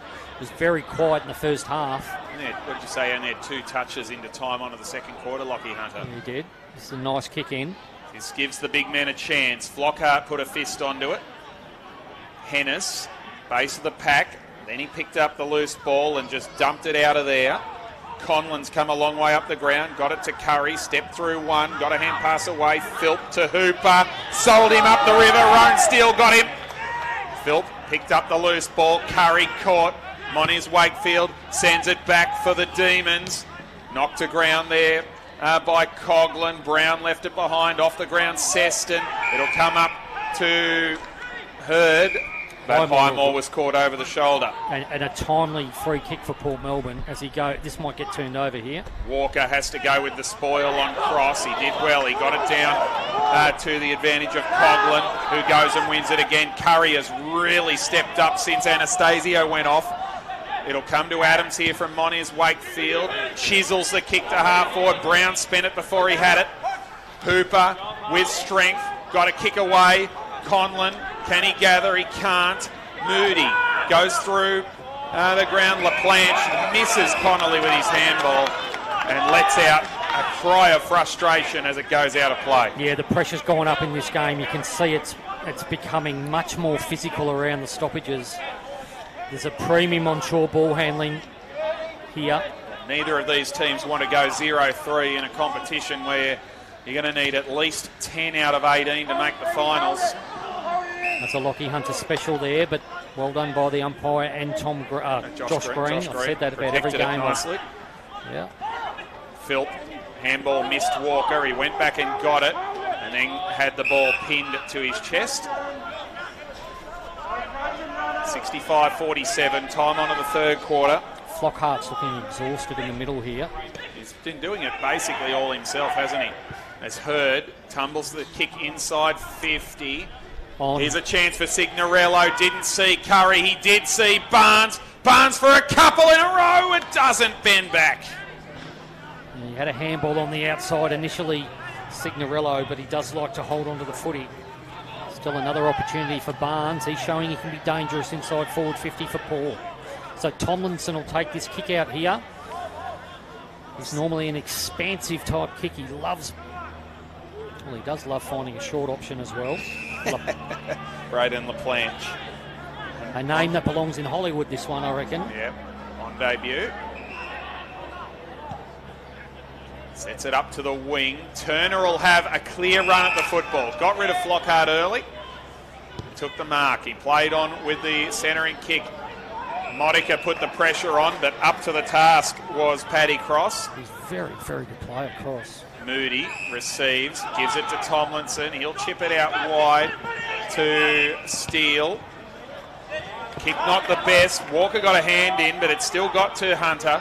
To 50 it goes. Highmore fed it back to Green, and now Hurd. His kick was smothered off the boot. Into the middle of the ground. Steele and Signorello. Signorello got a handball up. Turning back inboard, looked like Curry. Here's Tomlinson. He'll pick it up on the second go. Got a handball through traffic. Over the head goes Seston. Taken by Sipkovsky. Goes into the pocket. Fullerton was just waiting out the back. Yeah, it was Seston's handball over his head, an instinctive handball. He went short to Bailey Laurie, and it was a little bit too full for him. It's turning to give a comment, Brendan, and he's played on there. Maybe his inaccuracy is playing on his mind a little bit, but Ollie Seston turned a half chance into a full chance then. Great awareness. Tobe Watson it was who got there to make the spoil. 2 goals quickly to Werribee re-establishes their 25-point lead over Richmond. As ball gets out the back. Verrill got a kick on it. And that is a clear free kick for Jefferson. I think it might be Fullerton again, Brendan. I keep mixing them up. One of them's got to get a haircut. And they... I'm sorry if you're watching at home. He's passed off the last one. He's missed 3 set shots today. So we talk about it a bit. The goal-kicking gremlins will be going to work here in his mind. Tom Fullerton, 1-3. He's 25 metres out directly in front, so this one should not be an issue. And the Casey Demons needed that badly. Fullerton kicks his second goal. The margin comes back to 13 points. Yeah, it's just got to feel this game. It's not going to be a blowout one way or the other. I just get a sense that it's going to go down to the wire here. But Port, they got out to the 4-goal lead. Casey have really knuckled down. They've done better around the contest. And they're starting to get some open looks inside their forward 50. They must be up to 4 or 5 marks inside 50 this quarter. Bailey Laurie starting to really impact this game. He's up to 21 possessions. Fullerton's had the 18, Brendan. He's got 2 goals, 3, so he's becoming influential. Verrill with 17. Look at them standing there beside each other down there, and Highmore's giving away about 10 centimetres. That's why I'm Tobe Watson. mucking it up. But all of those port backs are giving away 5 to 10 centimetres as well. So it's one down by Miller, who's having a go in the ruck now. Strong tackle put on by White. Two bulls there going at it, green and white. Hello to the Rennie Football Club up home, who wear green and white. Had to sneak that one in. There's Green this time to half forward. LaPlanche knocked it up to Sibkovsky. It'll come through to Steele. Bounced off the head there of Rankin. And he'll spin away with the football in the end, Lockie Rankin. Sold the dummy 3 times. They didn't come to him. He kicked towards half forward. Flockhart did well. Fed it up to Green. Got it through to Philp. Can he find a partner? He does in Hennis, who can turn, steady, shoot, and just miss. Good opportunity there for Hennis. Worked the ball by hands really well. Josh Green is having a terrific impact on this game. He's so good in tight. It's great to see him playing as an on-baller where he can really go to work. Freeman with the kick out, is it? It is, and he goes across to the social side of the ground. Jimmy Miller didn't take the mark, thought he did. Stubbings, high ball back inside 50. Tomlinson with the double fister. Hennis sees it over. So we saw a late goal in the second quarter, Brendan. I think it came after the 32-minute mark. Up to the 28-minute mark now. Port would be happy to go in to three-quarter time with his 14-point lead, but there's time for both sides here. Miller will try and push Verrill out the way. Does well. He won the tap, trying to go through his Philp, who's starting to get himself involved as well. Hooper wrapped up by White. And it's going to be a ball up. Box Hill have kicked their first goal against Gold Coast at the 9-minute mark of the third quarter. It's always good to see. 62-10, the reigning premiers lead that one. Miller, wonderful tap. Philp couldn't gather the football. He's come down sore, though. Keep an eye on that. Clearing kick for the Demons from LaPlanche. It'll go out of play, and the umpire will say throw it in. He's called it a skill error, which I think was correct. Yeah, I would say the balance of decisions, though, would normally... They usually go against the defender, don't they? They do. But that one skewed off the side of the boot more than anything. Philp's up to 15 possessions, Brendan, so he's starting to find his rhythm. Seems to be okay, which is good news for Borough fans, as Modica hacks it out of the middle air. Knocked down by LaPlanche. It's a big tackle without the football to Josh Green. Got to admire Rourke Smith for the way he's giving the ball off Gave here it to to Hurd. Smith. Now he gave it to Hurd, who kicks from 50 towards the goal square. Poor kick. Monius Wakefield marks uncontested. And he's in a gesticulating mood at the moment, Signorello. Nothing's going right for him, and he's letting all his teammates know about it. Brings the kick long outside 50. Oh, great mark over the top. Is that Jimmy? It is Big Jimmy. Miller. His fifth mark of the day. It's been good, hasn't he? He has. Puts it up towards full forward. Who's there to fly? Almost Flockhart. Out the back, Hennis. Got it into Stubbings. On the left boot. Didn't suit him, but he got it to the contest. Signorello did well too. Freeman will get a free kick here. He did well in the contest. He's been banged Signorello about. did well, and then the free kick was given away by Flockhart, reaching over the top of Freeman. He's coming up the worst for wear, but Freeman gives him a hand to get up. A great contest from both players. Freeman's had 3 or 4 big contests this quarter. He's going to come out broadcast side. Verrill's underneath this one. Rosman thumps it to ground. Hand pass from Barnes was partially smothered. There's been a lot of those today. White, can he find his way through? He did with strength. Caught with steel. Wonderful tackle. Grabbed the arm. And there was no way he was getting rid of that. Well done. Good technique by Rourke Smith. Great effort by Mitch White to carry a pack of 5 tacklers and eventually get a handball away. Miller takes it out of the ruck, throws it on the boot towards half forward. Hennis couldn't take the mark. Adams with a backhander. Moniz Wakefield trying to gather. Under pressure from Signorello. Support came from Connolly. Brought it in board. Barnes over the top. Oh, pay that umpire. Oh, umpire. I'm not sure. He must have called it touched off the boot because it looked like a mark. But umpire Rebashini closer than we are. As the siren sounds, on a Rourke Smith kick being smothered by Mitch White.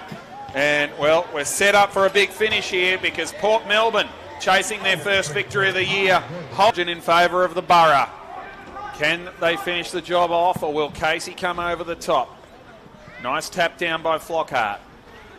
And then he picks up his own footy, gives it off to Rourke Smith. Swings onto the left boot, lovely pass to Signorello, leading up, gave it to Hooper, runs to 52, sends it on its way, it's offline. How will it bounce? Inside the line, and they'll get a throw in. It's a bonus. He was looking for someone to hit up. I think it was Miller went to lead and fell over, and it just forced Hooper to go long. Lucky to land inside play, and so now they get a chance to go to work here. Flockhart's pushed down to take the tap.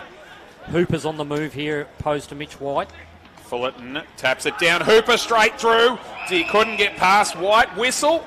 Holding the ball, was it, or a Shepherd? No, holding the ball. Holding the ball. But impressive by Hooper, though. I wasn't sure he actually fully got control of it. No, I just think the momentum, I don't know. Carried it through. Mitch White plays on, brings it to the outer side, straight through the hands of Turner. Hunter off the ground. Grab without the football was Rossman. Umpire didn't see that one. Yeah, we'll see Lockie Hunter have more of an influence in this final quarter. And he's going to have to if the Demons are going to win. It's as simple as that. Absolutely, Brendan. Port Melbourne losing to Southport away and Frankston at home in their first two games. Casey have dropped 2 home games, which is very unusual to Box Hill and Footscray. Bailey Laurie got it to Hunter. Goes towards half forward. Shackey the target. Couldn't take the mark. Baker Smith brought it to ground, then went to pick it up. Couldn't gather it cleanly. It came out the back in the end. It was Brown who gave it to Seston, who shoots on goal. Oh, yeah! Great start to the last quarter for the Demons. Ollie Seston kicks his second and rounds up the set with 4 double goal kickers. Just the start Casey would have wanted. I was just looking down at ground level. Turner did some great work there. He's been a good player going forward in the second half. Hunter's had 10 possessions now since half-time, Brendan. He's starting to have an influence. And we spoke about the footy smarts of Ollie Seston. Really, really neat conversion. He heads back into the middle of the ground. All the big names are in the middle here.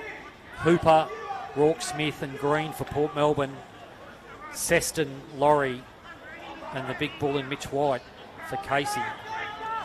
Werribee by 20 points over Richmond, 8 minutes into the last quarter. Gold Coast by 46 over Box Hill just before three-quarter time.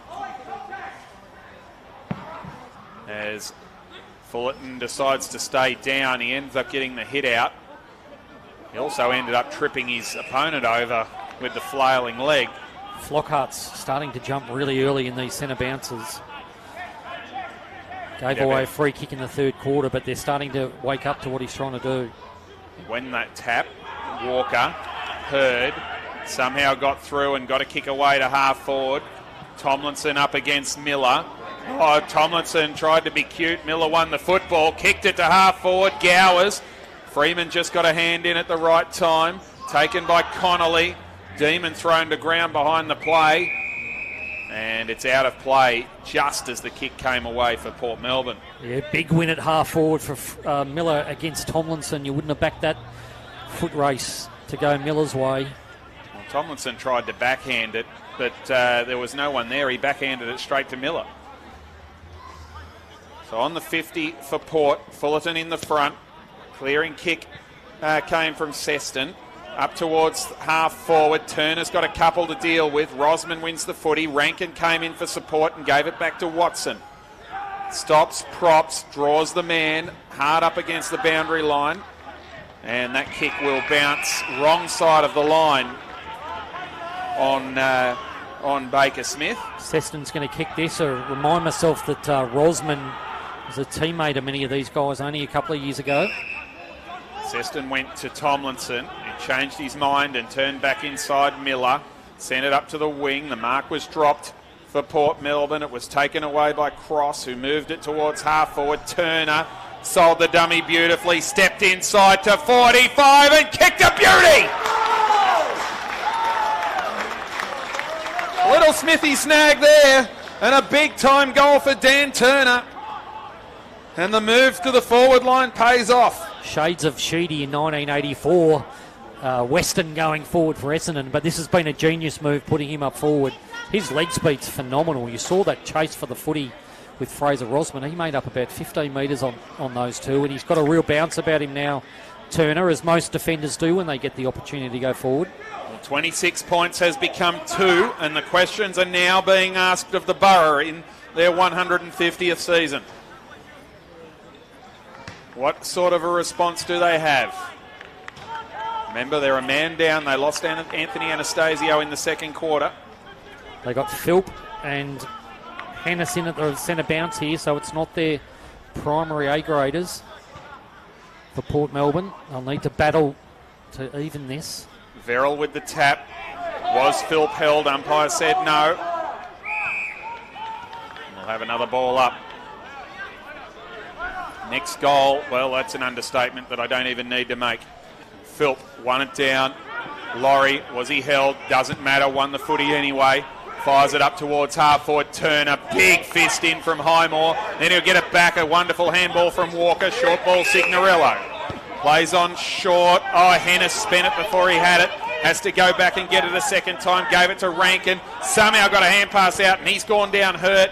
I think that was a splits move that hurt him there. Tom Hurd plays on, brings it back into Modica. He bombs it long towards full forward. Signorello the target. The big fist came. Knocked the ground by Adams. Walker over the top. Gives his teammate a chance. That was Conlon. Back to Walker to Coughlin. He goes from 40 off one step and just squeezes it in for a point. A little bit sloppy going forward then, but they had an opportunity in the end. It was always narrow, that kick. Tomlinson gets the ball back. So going to whack it down the middle. It's exactly what he does. Gives it everything he's got. Turner and the one-on-one's the target. They're both holding. Good decision, umpire. Rankin onto the right boot. Drives it to half forward. Cross dropped the mark. Curry stepped around. Curry lined him up. Curry won't bang! Brilliant from Angus Curry. And he cooks up a steadier for Port Melbourne. Outstanding by Curry. A big one-on-one contest between him and Paddy Cross. I thought Cross did quite well initially, but Curry has been backing himself to kick goals from outside 50 all day. That time he got his legs moving, got to 40. And gee, did they need that goal, Port Melbourne. How much does he move like Little Red? He does. He does. Anastasio we're talking about, of course. Big moment that, though. 7.5 minutes in. Casey have kicked 4 goals in a row. Big contest on the wing here with Turner, who looks like he's going to win everything. Yep. They managed to get a 50-50 yep. out of that and then go forward. So, back out to 9 points, the Borough. The answer when they needed it. Flockhart tapped it down and then won his own balls. Caught is Sibkovsky. A chance to do damage at a centre bounces here at Frankston. There's so much space to the 6-6-6 rule. Verrill and Flockhart give it to Verrill. Wide overran the football. Green with strength. Steele got it back to Seston. Poor hand pass created the turnover. Hooper puts it out to a one-on-one looking for Rourke Smith. Adams possibly was being held. Umpire said play on and then called for the ball up. It's a big half there by Rourke Smith, a halving of the contest. He's such an honest player, Brendan. You just know he's going to keep his eyes on the footy and compete in the air. The ball down. Here is a chance now for Tomlinson's kick. It'll be intercepted by Hurd. Pops it towards the pocket. Signorello got himself a metre on Moniz Wakefield and will get a shot at goal. Yeah, Tom Hurd continues to influence this game. He's up to 23 possessions. He's had the 18 kicks. They like the ball in his hand, albeit he's taken quite a few kick-outs that have helped his stats. But Signorello and Moniz Wakefield are playing this really interesting game. Moniz Wakefield has picked up a lot of possessions, but you and I both know how dangerous Signorello can be up forward. So Matt Signorello has kicked 1-2 today. He'll have to kick this every bit of 52 or 3 to clear the line. He's hooked it. Mammoth kick. Yeah, he's cleared the fence from 50. But one behind is all he's going to get for it. So we've got Shackey here on the wing, Brendan. We've seen that Tomlinson likes to go long with this ball. It's a contest I wouldn't mind him going to. Baker Smith, the man standing beside him. He's going to head in the other direction this time. He's going to put it towards Verrill. A big fly from Rosman, landed hard. Bounces straight back up. Ball spills out. Demons trying to break. Laurie did well. He got it to Sibkovsky. Now with Edwards. Moniz Wakefield. Sets it up towards half forward. Shackey attacks. Knocked down by Smith. Coughlin there for Port. Can't get around his man in Brown. Did well then, Brown, but I think Coughlin was just as happy to let the ball go out of bounds. It's a premium on every contest from here. 10.5 minutes in. An exhausted-looking Felix Flockhart up against Verrill here. Got every right to be. He's put in a real big effort today, and he's won that tap. Modica takes it away, just kicks to open space. How's this going to go? It's going to go out of bounds, and the umpire's going to sweep. Yes, he got the skates on very early with that. Not his natural side there, Modica. He was looking everywhere for a handball, so he didn't have to kick on the right boot. And so, well, in the end, you know it's going to be a free kick against you, but they get the chance to set up. Yep. Slow play and set up. Yep, Fullerton's looming as a key target here. He's got the Highmore matchup. The kick goes inside 50. Rosman got height again. Cleared by Hurd. Out towards half-back. Gowers couldn't take the mark. Fired back in by LaPlanche. Shackey couldn't get there. Was he caught high there, Shackey? He reeled out of the front of that contest when he was trying to pick it up. And then Coughlin at ground level for Port Melbourne fell on the ball. Couldn't get it out from under him. He was lucky in the end. But dangerous position here. Watch Seston go to work here. Verrill won it down. Fullerton. The tackle slipped low. That one was potentially high on Windsor, but when it wasn't too high, it was holding the ball. So Harvey Hooper, the skipper, the lion-hearted Borough. This will be his 21st possession, Hooper, playing as an inside mid. Did play, was in the squad, I should say, for the VFL. Hand pass over the head from Moody. Moniz Wakefield White onto the left boot, goes towards full forward. Shackey! Swept out and found the mark about 35 metres out and can bring it back within a kick again. Yeah, the body strength of Mitch White to stand up in a tackle and still get a kick going forward to a dangerous position. Just outstanding by White. We were talking off air at three-quarter time, Brendan, about those VFL-listed players that are just so valuable. You mentioned about Jimmy Munro leaving Casey a couple of years ago. That's left a hole. But Shackey gets the opportunity now to put this back to a 4-point margin. And that's exactly what he does. 3 goals for Josh Shackey. And yes, it is back within a kick once again. Yeah, he's had the absolute adventure of a game today. I mentioned this earlier. Separated his shoulder in the first quarter. Got some stitches at quarter time. But he's bounced back to kick 3 goals. And these bigs, it sounds like Jack Dyer, Brendan, but they're getting bigger as the game goes on. Still such a threat there. Well, I look down there now. They've got Fullerton, Shackey and Jefferson all coming out of the goal square. Seston, Brown and Windsor high up on the half-forward line. AFL, if you don't wish to know the score, do you not wish to know the score? We can give it. Look away now. Look away, turn down the dial. We'll give it to you shortly. The one game that has been completed. As it 1 down to Josh Green.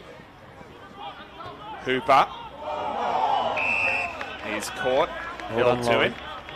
Bigger body than Laurie, but he held on. I know you support one of the teams that played, so do you want me to keep it quiet? I can. As it was taken away here, and playing in front and taking the mark is Kynan Brown. Swings onto the left and puts it in the path of Shackey. Courage back with a fly to the ball. Doing the roving, however, was Windsor. His kick goes across the face of goal, off hands and out of play. Yeah, great effort, I think. Was that Stubbings coming back with a flight? Made the spoil on what would have been a definite mark to Shackey. There'll be tension in the coaches' boxes here. It's such a dangerous position. We've spoken about Seston. He's off the pack here. He's not going to get involved in this one. Kynan Brown, though. Lockie Hunter's going to move to the front of the contest. So here's Kynan Brown, receives and goals! Well, the handball came out of the pack and Kynan Brown puts the Demons in front. You can see how dangerous they set up really well at these forward stoppages. Brendan mentioned Seston stayed off the pack that time. They clearly have a strategy and some hit zones around where to get to. It was well done by Jefferson as well. He's had a quiet sort of day as a key forward, still developing nicely. But Kynan Brown's had a big influence on this game too. He's picking back the last time. It's been a while since the Casey Demons were in front of the game. Miller into the ruck here for Port Melbourne. They needed to do that. Felix Flockhart's going to lob himself in the goal square. Probably won't move too much further from there for the rest of the game. Might have one more stint in the ruck. But again, I'm just so impressed with Casey's forward setup. When you look down there, they're giving all their bigs the space. I'll tell you why it's been a long time since they've been in front, because they haven't been. Casey with the lead for the first time in the game at the 15-minute mark of the last quarter. Trying to go through here is Hunter. Can he win the football? He does. Fed it out. Laurie's got some space. It doesn't quite get to him. He's going to be caught. He's going to be pinged, and that is a terrific tackle. Huge tackle from Hennis, was it? Yes, Cody Hennis wins it. Massive play, that one. Laurie got the ball going forward. Casey were away. Again, first game since 2022, and he's been pretty good. Cody Hennis sends it towards half forward. Ball knocked to ground. Trying to go through there was LaPlanche. Played in the back there. Actually, the initial contact was high. Out of zone umpires paid the free kick, though. Lockie Hunter. We said it wouldn't be the only high free kick he'd get today. But there's a bit of experience coming to the fore here for Casey. Goes short down the wing, straight off the bench, but unable to make the spoil there was the Borough man, and the Demons will go towards half forward. They'll win it back, however, Port. Green to Hurd. Sends it towards the flank. Hunter, great pick up at his bootlaces. Goes on the left boot and sprays it up onto the hill.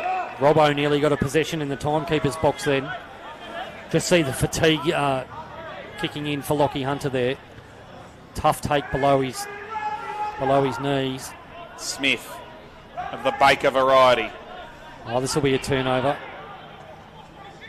And it is. Well done. Just kicked it to a 3-on-1 contest there. And they were the bigs, weren't they? Will Verrill it is who took the mark. And Flockhart's the player. Flockhart makes the smother. Beautifully done. Can't get rid of the football. No prior umpire agrees with the sense of theatre for his effort. Tomlinson picks up the loose ball, brings the switch in to Steele. They've got a loose man going if they can find him. It's ignored. Longer kick to another loose man. Fullerton's got a couple of metres. They have to go quickly here. Casey. Fullerton to Shackey on the lead. Rossman puts the ball into South Frankston. That was outstanding. They had numbers left, right and centre there. Bailey Laurie was at the feet of that contest. Had no one within 15 metres of him. Outstanding from Fraser Osman. We mentioned that he spent a couple of years on Melbourne's list, up against some of his former teammates today. Of course, missed out on that medal in 2022 when he did his hamstring in the finals. He was the heartbreak story. Yep, it's going to be a free kick to Stubbings here. Player just rode him over the top here. But the game's now back in Port Melbourne's hands here. They're going to have to score. So Stubbings, he's got Billy Gowers in a one-on-one contest on the wing with Freeman. Should go there, go shorter. And Moniz Wakefield picks it off. It was a very ordinary kick, in fact. It's even the option, Brendan, kicking it to Curry, who's the Anastasio clone, but smallest player in the field. But he also just floated it up on his head, never gave him a chance. Kick inside 50, and nice intercept mark taken this time by Watson. And he wants to move it quickly. One-on-one here, Signorello and Tomlinson, both holding. Umpire says play on correctly. Well done, Signorello. And Signorello's going to win the football here, but he fumbled it twice. Not a bad fumble, though, because he had nothing in front of him.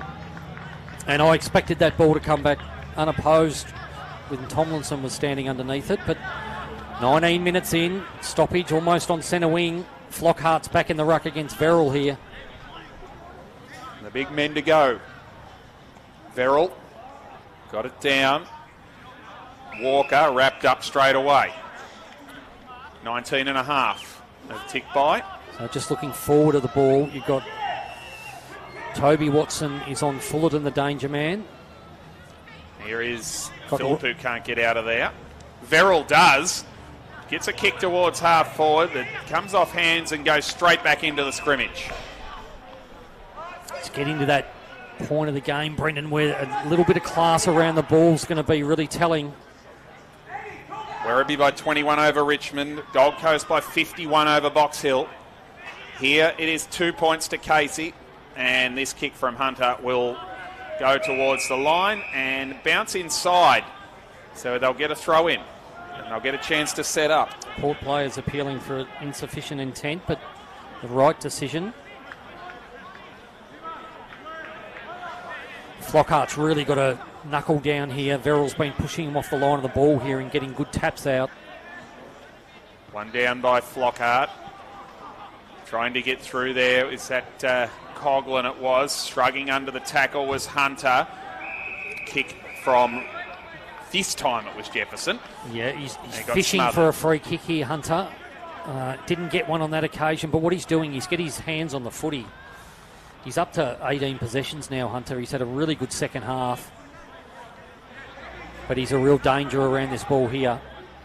Kynan Brown looking to get on the move again. Seston as well. Fullerton goes down the back. It doesn't sit up for Windsor. Nice hand pass back. Snap on goal, Seston! Wonderful tap down by Sibkovsky. And Seston bangs through his third goal and puts the Demons up by 8. Yeah, coach killers those. They're forward 50 stoppage goals. They've got 2 in the last quarter. Kynan Brown kicked one earlier, and Seston again. He snapped that round the body from 45 and did it comfortably, Brendan. And he's been very quiet, Sibkovsky, too, but that was a quality ball. Just tapped it straight into the path of Oliver Seston, and he made it count. Yeah, the 10 possessions for Sibkowski now. He's only had a couple in the first half, so he's at least contributing. He's been the centre bounce again. And this is roll the dice sort of stuff here for Port Melbourne now. Hooper in the middle. Billy Gowers has been moved into the middle. He'll play a Jake Stringer type role here. He'll just go forward from the tap. So they've kicked Casey 7 of the last 8 goals, I believe. As Fullerton won the tap, trying to go through nicely. There was Gowers, who's gone onto the ball after 5 in the first half. He hasn't added to that. Connolly's kicked beautifully, and it found Hunter. Beautiful the Demons lead. are finishing full of run. Here's Shackey, gives the hand pass off. Here's Windsor from 45 metres out. Wonderful shepherd on the line by Jefferson, and it's another goal to the Demons. Kai Windsor. Almost game over from here, Brendan, you'd think. Again, Lockie Hunter at the centre of all that. Looked like he was going to slow down the play. Looked upfield. Shackey and he were on exactly the same wavelength. Beautiful lead from Shackey. And what a good finish. What a good moment for the young fella. It's their big names that have stood up, hasn't it? Just when they needed to. 0-3, you're in all sorts of trouble, and now that's what Port Melbourne are staring at, especially in Casey's case, having lost 2 home games. Absolutely. Hunter's had 18 possessions in the second half. He's up to, after a really slow start, he's up to the 5th most possessions on the ground. So Port Melbourne really need to go now. They've gone from 14 points down at 14 points up at 3/4 time to 14 points down now. 4 goals, 4-0 in this quarter. Oh, sorry, 1 goal, 2 they've kicked. So ball towards half forward. Charging out is Highmore. Gives it to Rankin. Over the top it goes. Modica needs it to sit. It does, and he runs away from White. Pops it up towards half forward. Rourke Smith, strong grab. He hasn't got great targets forward of the ball. That's why he stopped here. He wants Miller to get down, and then he goes for a short option. And easily spoiled by Cross, who's been impressive today. Yep, he's had some big moments, Paddy Cross. Not the time you want to be indecisive with the ball across your half-forward line, but Casey, 6 straight for the quarter, Brendan.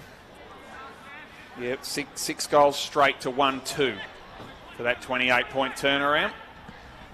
As it's 1 down here The Demons will get it clear again. Cross with a high ball up towards the wing. Knocked away from Shackey. It'll go out of play for a throw-in. Final score at Avalon Airport Oval, a 21-point victory for Werribee, 11-7-73 to Richmond 7-10-52. The Bees stay undefeated. The Tigers fall to 2-1. And not surprising to see the Port bench with the green sign up saying go as quick as you can. Seston takes it off the contest. It's marked by Rosman on this occasion, but he's been terrific in the middle, hasn't he? Ollie Seston. Brings it back in. He almost got it again. He still might get it again. He does. Gives it off to White. Onto the left boot. Shackey. Spoiled by Rosman. Shackey could have kicked 8 if it wasn't for Rosman. Here's Watson. Green. Across to Walker. Throws it on the boot. Kicks it in towards the centre circle. Brought to ground there by Miller. Gathered by Connolly. Puts it across to Hunter. Onto the left boot. Fires it back inside 50. Shackey worked under the football again. Jefferson at the base of that pack will hold it up and we'll get a ball up. Big contest there at centre half forward with the 4 big guys going at it. Rossman's throwing his body around recklessly in this last quarter. He's been a really good defender today. He's been fantastic, even though Shackey's kicked 3. Hooper, high ball. Tomlinson got rid of his man and that allowed an easy mark for the Demons. For Paddy Cross, who goes to Tomlinson. And they're just doing the professional slow down of this that you'd expect. You can see the AFL listed players taking control of this game, telling them where to kick it. It'll go to the pocket and wide. Shackey's the target. Just over his head it goes. At the back there was Watson. Now they can build through the middle. They have to go. Hurd's kick a shocker. And two players, Cody Hennis and Jed Adams, have clashed knees there. Just off the side of play. I was laughing at Turner. As soon as he took that mark 54 metres out, he pointed at the goals. Yep, well, why not? You can take your 30 seconds, That's can't exactly what he's doing. Look at Adams and Hennis, who both got up holding their knees. I think it was just a clash of knees, so hopefully they're both okay. Young Windsor just came off on the bench for Casey. A big applause from his fans in the crowd. Turner kicked a wonderful goal at the start of this quarter that started this chain. This one's not going to be a goal. It's going to be a terrific mark back there for Tobe Watson. He's been a good player today. He's got a player in the pocket in Rosman. His beautiful kick normally is Rosman. They need a goal within the next 30 seconds, you would feel.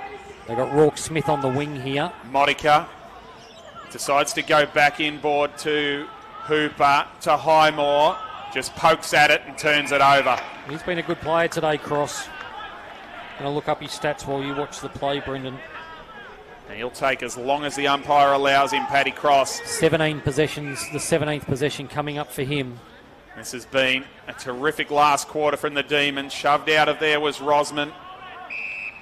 And it'll be a ball up. You have to say this has been a really professional last quarter from Casey. That's the word. That's the word I was looking for. They have controlled this nicely. The Borough will try and come away here, although another missed handball puts some pressure on. Barnes misses his target. He's a bit sore as well. Taken here by Fullerton. Hooks it back on the left. Just misses to the near side. Yeah, they're trying everything they can to get the ball moving forward, Port Melbourne, but they've lost their structure in front of the footy. Yeah, the Demons have just got the wall up, haven't they? This is going to get to Walker, who takes a really good mark. He got Edwards out of position. And now went inboard. I've got a spare defender behind the footy in. Turner's gone back now, so they're going to have to go laterally. They just can't. They've got to roll the dice, even if it means losing the ball. 15 points down at the 29-minute mark. As we see Josh Green pop it up towards the wing. Hooper couldn't take the mark. Modica front and centre. He's been all right, Lockie Modica, he has, since he came on at quarter time. Gave it off to Hurd, who pops it into the pocket. Bounce doesn't favour Signorello. He steps around a couple, gave it off to Hurd. Can't break the tackle, gave it down to Barnes. Can he gather? No, he couldn't get away either. And it'll be another ball up. But that's just what they need now, chaos football. They do, though. It's, 29 minutes. They need a miracle from here. Miller should try and grab this, and he does. And he does, and he kicks. But there was Gowers, couldn't take it. Moniz Wakefield cleared it. Around the corner there Goes cross up towards half-back. Highmore's going to mark and put it straight back in. There's about 40 players inside 50. I know that's impossible, Brendan. And, Signorello. Well, he took it, but it was touched off the boot. So it'll be a holding the ball decision going against He'll give away Signorello. 50 here, Signorello, if he's not careful. Tom Freeman again. He's been in the wars all day, but that was a fantastic tackle. Signorello's not happy. So it'll be the Demons who can just run the clock down now. He's been a good player for Casey over a number of years now, Tom Freeman. Really reliable. Played in the grand final a number of years ago as a youngster. Kick comes back up towards halfback and then is fisted away once again by Rossman. He'll need to ice his fist tonight, Rosman. He's got his defensive spoil on so many marking contests today. Miller and Fullerton are going to go at it in the ruck here. So many positives for Casey with this performance in the end. Verrill been so impressive in the ruck, Brendan. Yeah, he has been very nice. Into the middle of the ground goes the football. It's going to be tied up. And it'll be... And so it does. It gets up. Casey's season almost back on track. There'll be more questions asked about Port Melbourne. And it'll be a ground level ball here now. They've been pretty good today, Port Melbourne. Just when Casey stepped it up a notch, they didn't have the answer. Shackey flicks it out wide. Remember, they lost a man, so they've been down on rotations. That's true. That's going to be downfield against Jimmy Miller. Hunter played that for all it was worth and then some. But again, give credit to Lockie Hunter, 22 possessions. Big second half from such a quality AFL player. Luxury having someone like that coming back through the VFL. So that is Cross, who brings it up towards half forward. Watson out the back, gave it to Highmore. He'll go towards Hurd, who wants to go and bring it quickly out towards Walker. Coming in the other direction is Conlon. Walker made the shepherd nicely. Conlon picked up the loose ball. Long hand pass. Signorello wrapped up by Tomlinson without the footy. Oh, he was kind to Signorello then, Tomlinson. That had a hospital hand pass written all over it. He looked after him a bit, didn't he? Signorello kicks inside 50. They need a fly. They don't get one. Well done, Freeman. Tom again, Freeman. Standing in front of the pack. He's going to be a sore boy tonight, but the bruises don't hurt as much when you have a win, Brendan. No, certainly not. So it'll be towards half-back now. It'll bounce away, and that'll be out on the full. The umpire didn't see that. The boundary umpire did not see that hit the boot. Jimmy Miller exhausted as he goes back to take this ruck contest. Will Verrill, 31 hit-outs, 21 possessions today. Great numbers for a ruckman. Ball back in through the middle of the ground. Seston, well done. Put it up high towards half forward. Knocked on by Jefferson. Highmore made the trap. It'll be push clear. Highmore can't get it out of there. And it'll come out the back. Eventually taken there by Green, who flicked it out wide. Hooper. Now Curry wrapped up Moniz Wakefield. Managed to get a hand pass away. Hooper inboard now to Philp, back to Hooper. He goes towards half forward and it'll be easily picked off. Shackey. And it's Shackey back behind the ball, and he's been wonderful today. Yeah, there's enough lactic acid out here right now, Brendan, to open a factory. Players are absolutely out on their feet. Umpire says play on to Shackey. Big contest here on the wing. Verrill will finish this off with a mark.